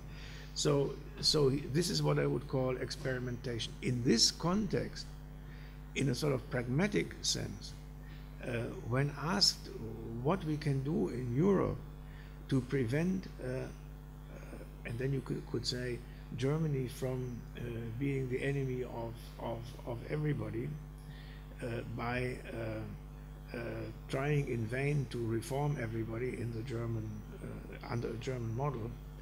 If we want to avoid this, and this is for the next 10 years, I say restore monetary autonomy to the member states of the European Union. In a sense, this is like classical mechanics being embedded in a larger theory of relativity. It's still true, but only for a specific place and a specific time. Yeah. is the Pyrrhic victory reversible? Yeah, again, what do we know about the future? Very little. I would ask the question differently. According to what we know about the logic of capital accumulation and of state formation and of the relationship of democracy to both state formation and capital accumulation, what can we see that might give us a hunch as to what's going to come? In evolutionary theory, you cannot predict the elephant from its predecessors in the line of evolution. That's impossible, logically impossible. And in that sense, I would say predictions, it will be like this and that, are not what we should do. But we should point to the constraints, to the historical constraints, and there, I think the breakdown of the legitimacy of capitalism, the growing inequality, the growing indebtedness, the secular stagnation, the decline of the host nation of capitalism without another host nation being able to take its place, as it was always the case in the history of capitalism, from Florence to Amsterdam to London to New York. Who is going to take the place of the United States now? And which is not just being big, it's also being culturally big, having soft power, having military power, and so on. So I see a long period of interregnum and disorder. If for some reason something else will happen, because Donald Trump will create a new world order, I don't know. That's my answer, I think, to your question. To my question? No, to the last question. Sorry, Alexander's question. Yeah. Thanks a lot. And our two last speakers are Alexander Fatić and Petar Bojanić, in whichever order. Maybe one more sentence. Yes. Yeah. And the sentence is, what I do, maybe unlike others in our field, I have become fascinated with trajectories, with curves, not so much with conditions. Away from a systemic to a historical interpretive view. And if I see a trend that is sort of 40 years old and begins at an identifiable, logically interpretable point in time, namely the 1970s, and then I see declining growth from there, increasing debt from there, increasing inequality from there, and these trends begin to apparently reinforce each other, then this for me is more important than a sort of cross-national observation saying that, and if this attends to a number to a family of systems, not just to one system, with little modifications, but basically the structure is the same. Then I say I'm justified in thinking that speculating around how these trends might express themselves in the future and assuming that they are not easily removed may be a methodological license, something that you can do.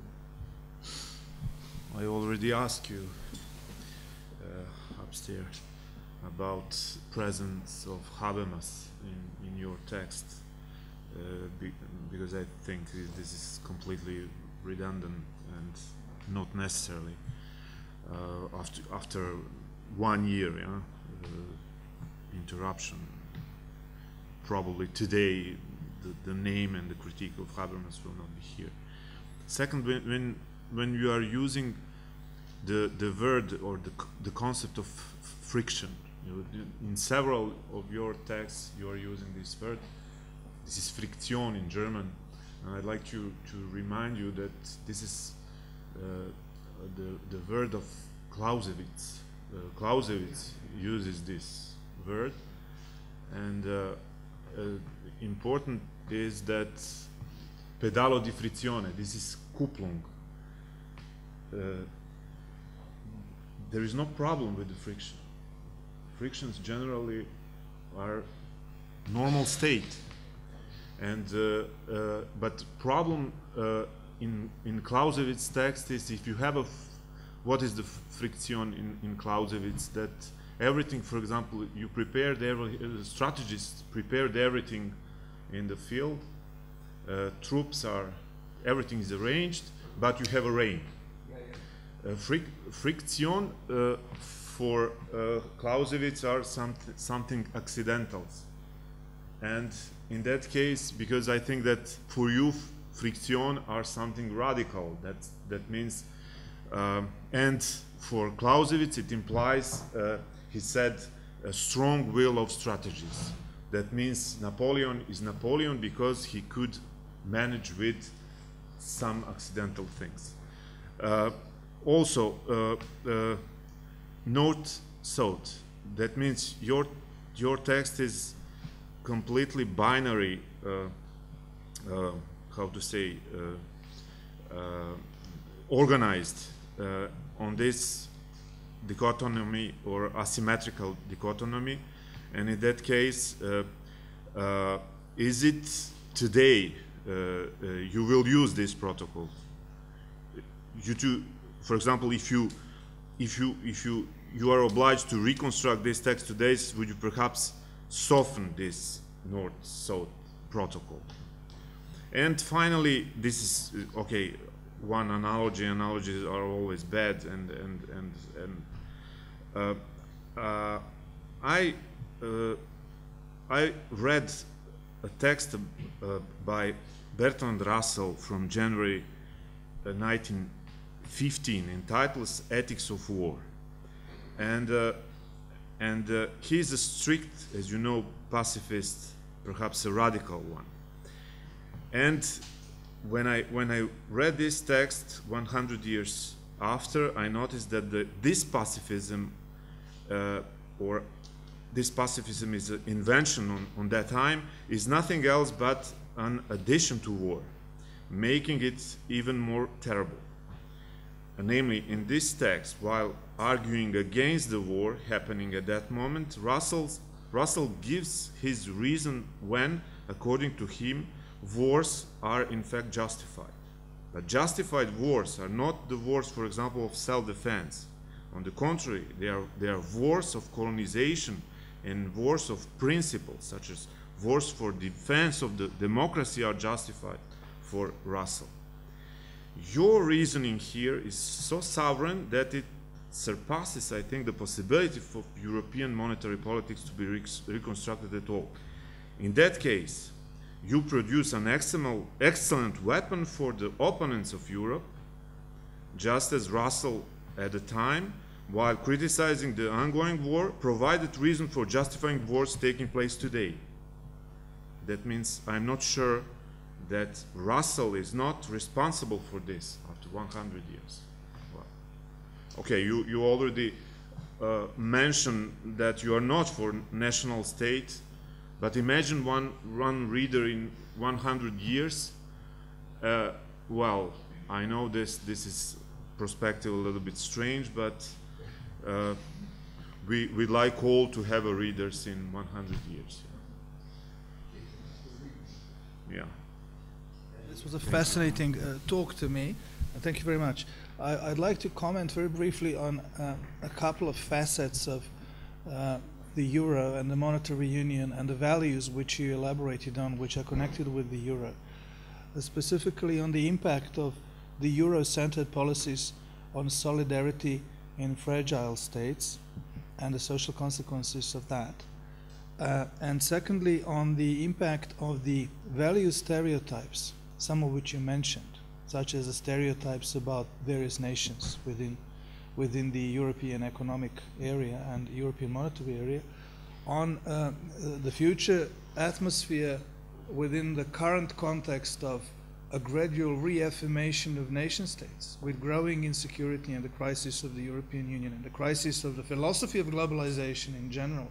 People increasingly seek security and protection by their nation states, and we are facing a situation where nation states are reasserting their importance within the EU and outside the EU.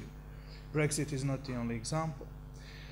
Now, to the first theme, You mentioned that not all economies within the monetary union are driven in the same way. And while the German economy is driven by industrial exports, for example, the French economy is driven by budgetary deficit. And this impacts differently on different nations within the monetary union. But it also, I would add, impacts adversely on many countries outside the monetary union. Many countries in this region, including this country, also have models of growth which are predicated on budgetary deficit.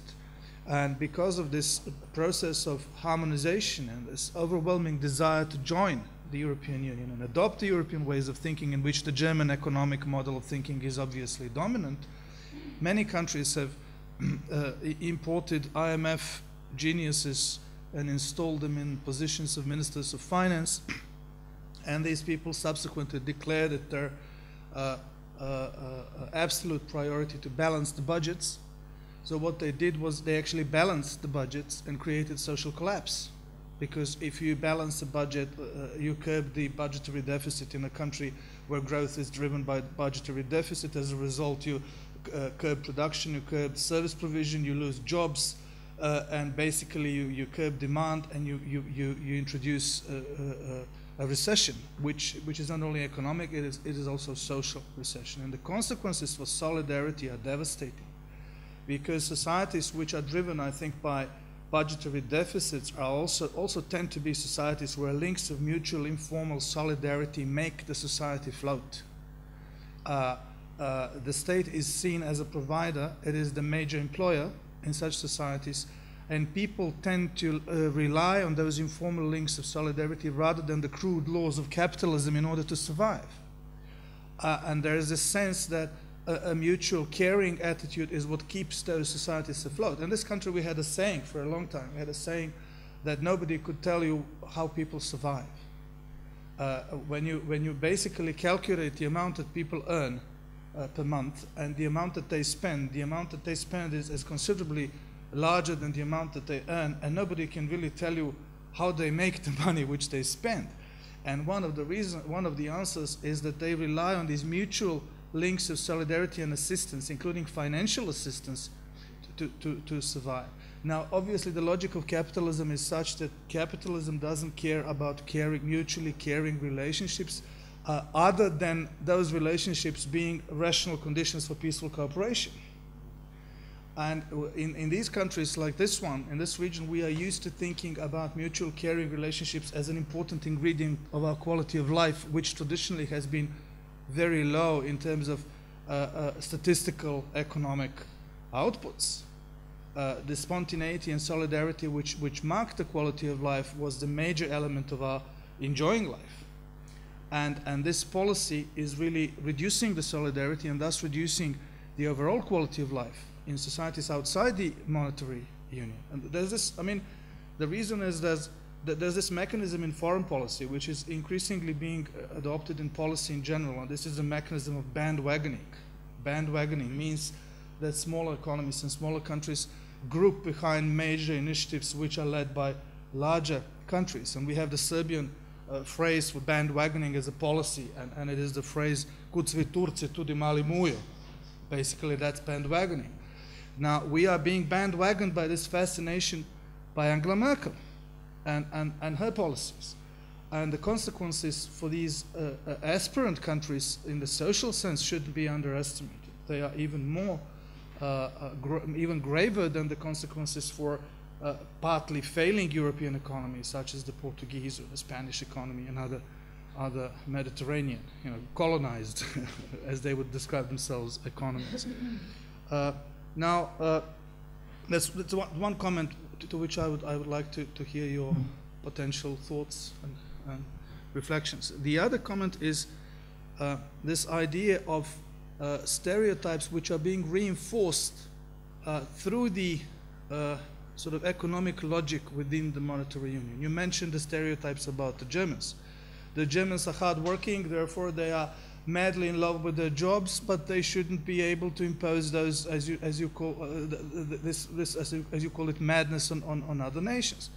Now, I'm not really sure the Germans are that hardworking, if you understand what I mean. I mean, I recently had an experience which is sort of illustrative. I have a part-time position, a visiting position in a German finance school, and last time when I was there, I stayed after hours working with some MBA students, and the head of department came by and called me to the side later and said, look, you should be careful not to behave the way the foreigners think Germans behave. So, you know, if you look in Germany, if you look at who does the, honestly, if you look at who does the most difficult jobs, you know, you can hardly see a German washing trains or mowing the lawn in public spaces or doing anything like that. All of this is being done by immigrants. But there's this stereotype that Germans are extremely hardworking and extremely precise and disciplined, just as there's a stereotype that the Greeks are lazy, that the Italians are always late and irresponsible, that the Spaniards are informal, and all of these stereotypes in the context of the reaffirmation of the nation state may actually do damage to relations between people, and they are being culturally reinforced within this bandwagoning structure of economic policy. And we here in this country, we regularly hear lectures from the political top telling us how lazy we are, how German-like we should become, and things like that, whereas in fact we are not lazy, and many people work more than many Germans. But you know, there are such situations in which these stereotypes can be damaging. Thank you. Okay, I stand with you.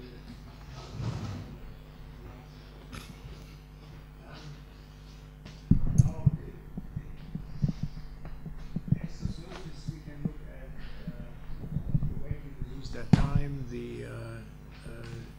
the way their behavior is governed by strict time schedules, and this is all different in different countries. Germans happen to be, as far as I know from comparative work, they happen to be obsessed with, for example, making a strict distinction between leisure time and working time. 6 o'clock, basta. But it's changing, and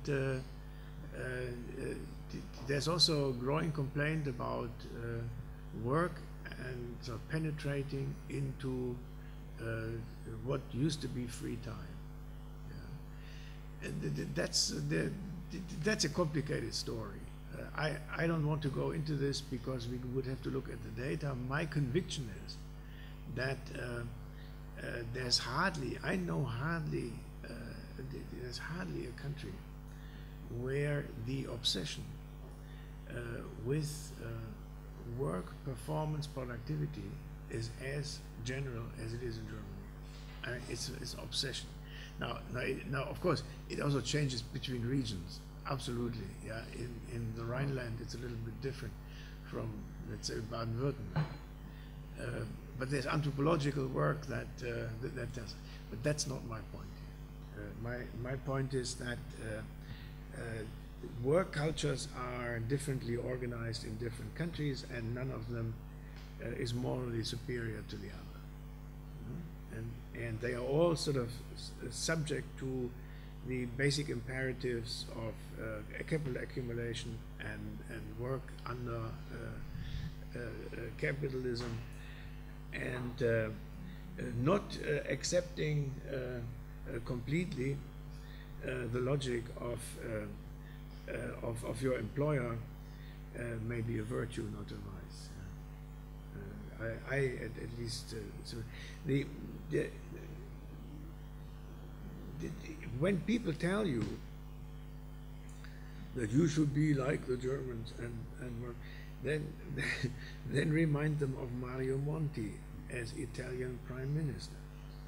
You can also look at the data that I showed you. It just doesn't work. The opposite is the reason. If you impose a German, there's no single example of a country where the vinculo esterno has worked. No case.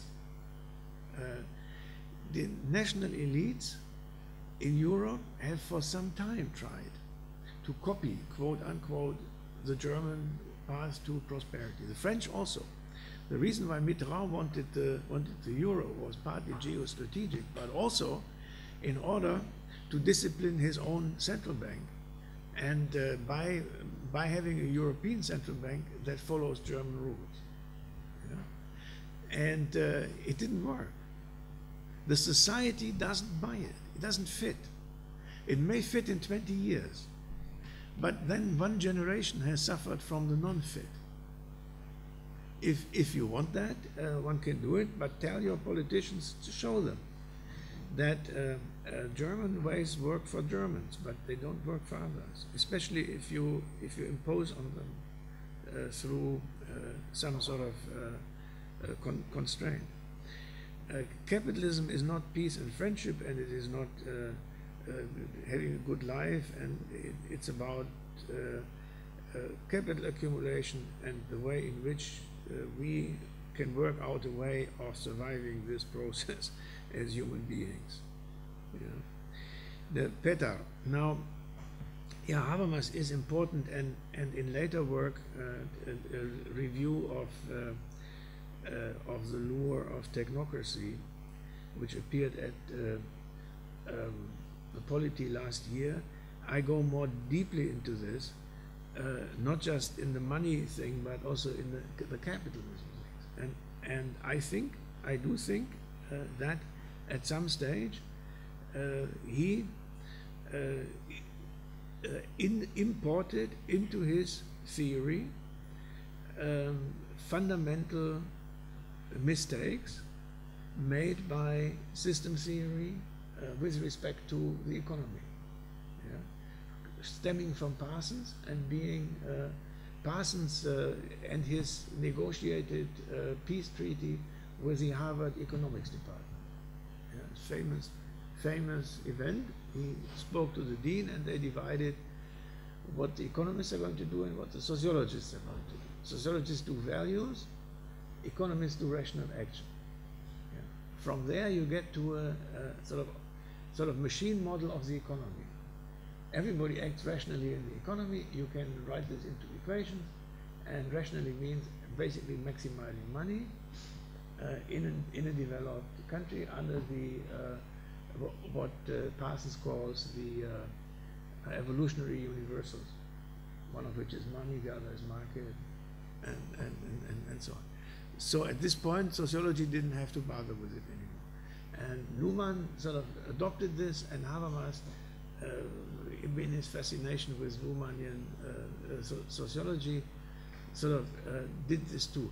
And he was also supported, this is my impression, by the Keynesian theory. I mentioned this before, of the economy as a mechanism that you can fix if need be, not a big deal. If you go back to institutional economics, Sombart and others, if you go back to political economy, Marx and others, we see where the mistake is. This is not a mechanism. This is a side of distributive struggle. As I say in the paper, going to Max Weber, who was much more realistic and who was not a systems theorist, although the Americans, in the shape of Talcott Parsons, tried to represent him as such. There were sort of different Weber receptions in America. One was Parsons, and the other was Reinhard Bendix and Charles Wright Mills, where Weber is all about struggle, about conflict, international, internal, whereas in Parsons it's basically about social integration.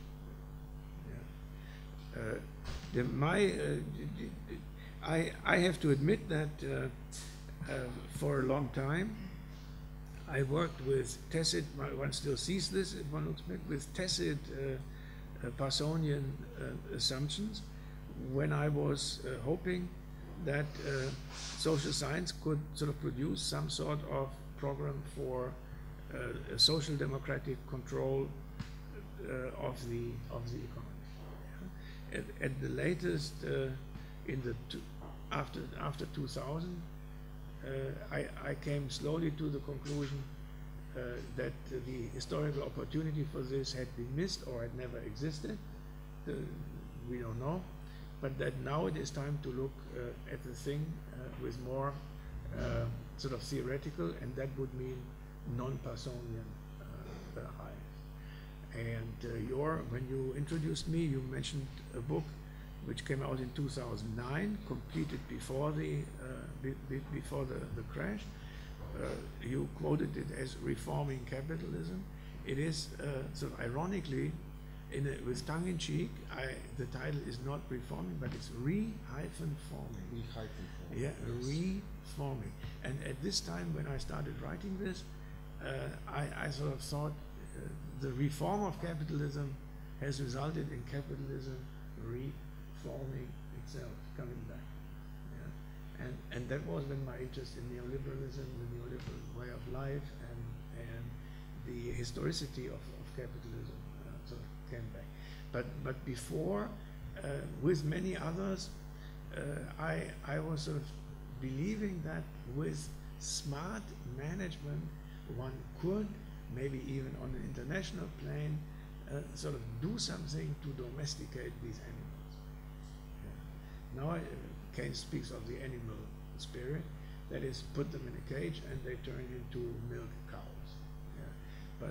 But my impression was that they had long left the cages and they were hunting again. Yeah. And they were hunting us. and in that context, I changed my view, and then it became clear to me that maybe Habermas had sort of misled a lot of people by turning a standard sociologist when it comes to the economy and ending to be a political economist in favor of being a communication theorist. Friction and Clausewitz, I use friction in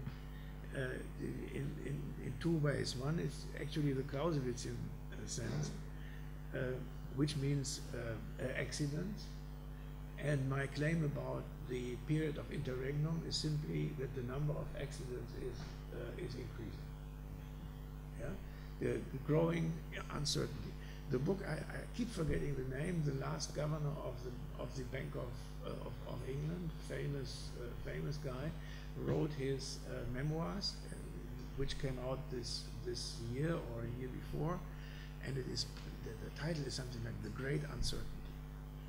And in this book, he describes why monetary policy doesn't work. He, having presided up to a year before the book over the Bank of England, in the most distinct circles of monetary policy. Yeah? And the most astonishing thing about the book is that at the end, he has a chapter, he reads always a chapter like me, where you say what is to be done. Yeah? And he says, and after having deconstructed modern monetary policy under the notion of great uncertainty, he repeats all the things that he had done, like quantitative easing and all of this. This to me shows these people have no idea anymore. Yeah? They just they're just speechless. They don't clueless, and this is when accidents become more frequent. Yeah? And when old causal chains are no longer to be trusted. That's the one notion of friction, and the other is friction between different, in that sense, social structures. The social structure of the family and the social structure of the labor market, there are frictions between. You cannot organize a family and at the same time be completely devoted to the labor market. There's always conflicts between them. In that sense, I mean friction. Yeah? And if the number of hours that a family sells to the labor market increases over time, then the frictions with respect to having children, raising your children, organizing your day in order to be able to get the kid out of the crash in time and at the same time do your job. These frictions increase all the time. Yeah? And there's a lot of literature on how this is what I call coping in my four. Coping is basically how people cope with these frictions. And you see that people spend an enormous amount of time thinking about how they can combine markets and family, for example, or family obligations with your parents, your children, your spouse. The people now live, married people now live in two different cities, and they talk to each other on the Skype in the morning. every day. They have breakfast together with the iPad in front of them. Not a few, quite a few do this. And how do you do this? What consequence does this? Yeah? This is friction. And lack of fit. The binary classification, north-south is of course a simplification, but the Mediterranean countries, I'm trying to get, let me say, I'm trying to get ready for writing a book, a serious historical book on the Mediterranean countries and their accession to the European Union in the 1970s, 1980s. And the story here is end of fascism, the potential of radical social change, the European Union coming in and either inventing social democrats like Felipe González, who basically invented by the Friedrich Ebert Stiftung, or in Greece inventing Simitis, and so on and so on.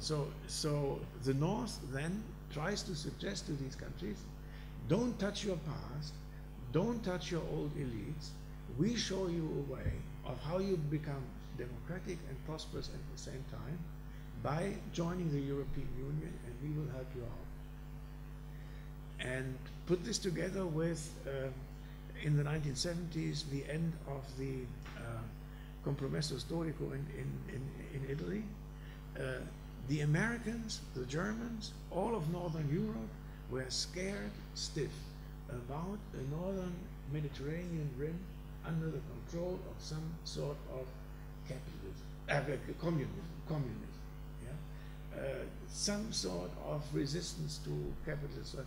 And you see how Germany had a friend in Italy, the man named Andreotti, the worst of them all. Yeah?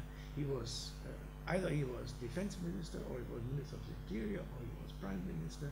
He was the man who had the mafia in his pocket, who had the Americans in his pocket, who had the Vatican in his pocket, the Loggia Pidue, the various secret services. Willy Brandt sort of talked to him every other week, but Berlinguer, the leader of the Communist Party, was never received in Bonn. He always wanted to talk to him. Yeah? And so this moment in which there was a historical opening, maybe perceived from the north, and then this sort of fourfold attempt from the north to the south to tell them in different ways, don't touch your past. It will lead to a revolution or a civil war. Leave it behind you and modernize sort of on top of this old stuff. And then the old stuff will slowly disappear. But the old stuff, as you see in Spain now, doesn't disappear. And the corruption doesn't go away unless you have a sort of social revolution that changes the minds of people. Otherwise, the opposite takes place. The corruption that is endemic in an old structure will sort of link up with the modern corruption of Wall Street, and then you have that all over the place because they sell you to that, and then you need to be bailed out by Madame Merkel. But my view is this is the most likely trajectory for countries who think that they can slip into democracy and capitalism without reckoning with their past. A final word on this point. The final word on this point is this. Germany is an interesting case for many reasons. One reason is that I found in an essay, I think by Perry Anderson, the concept of a second round capitalist transformation, which took place in Japan and in Germany after the war, where for all sorts of reasons, lots of traditionalisms were wiped out. Yeah?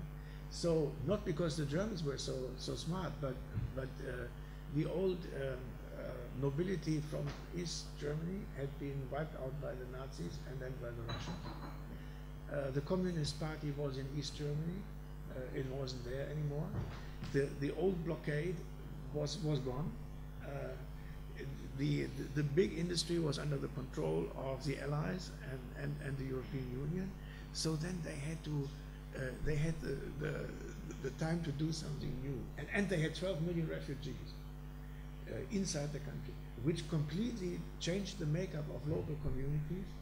No longer homogeneous Catholics, no longer homogeneous Protestants, new people who wanted to work and had to get into, this is what he calls the second round capitalist transformation.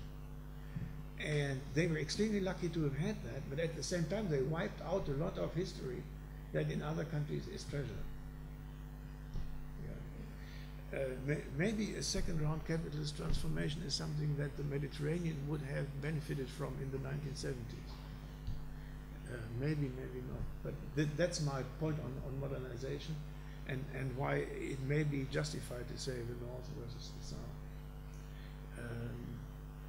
Finally, if you read this in 100 years, I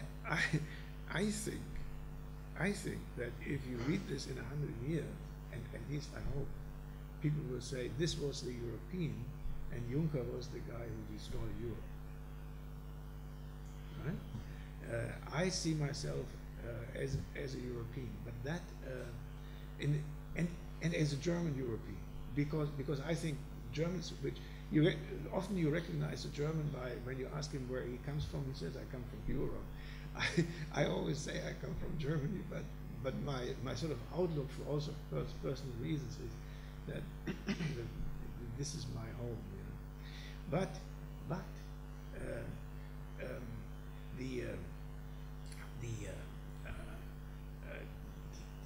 what I suggest is that to separate Europe as an identity and as a cultural landscape of diversity, to separate it from the political structure and jurisdictions that you establish there. I think it's a propaganda trick. If someone like Schulz or Juncker says these people are anti-European, if they actually are against the European Union. Yeah? That's a political institution. You can be for it and you can be against it. And in fact, it's an old European privilege that I can be seen as a patriot while fighting my government. Right? In Asia, that's impossible. In Europe, since the Middle Ages and later, or the early modern period, and the Greeks, this is possible. You can say, I'm against your state, but I'm nevertheless a citizen. Right? And I claim that we have to defend this difference, this distinction, against the propaganda of Juncker and company, who want to force us, who want to use our loyalties to our continent, to our home, to force us to agree with the awful construction that they have produced in the form of the European Monetary Union. Thank you very much.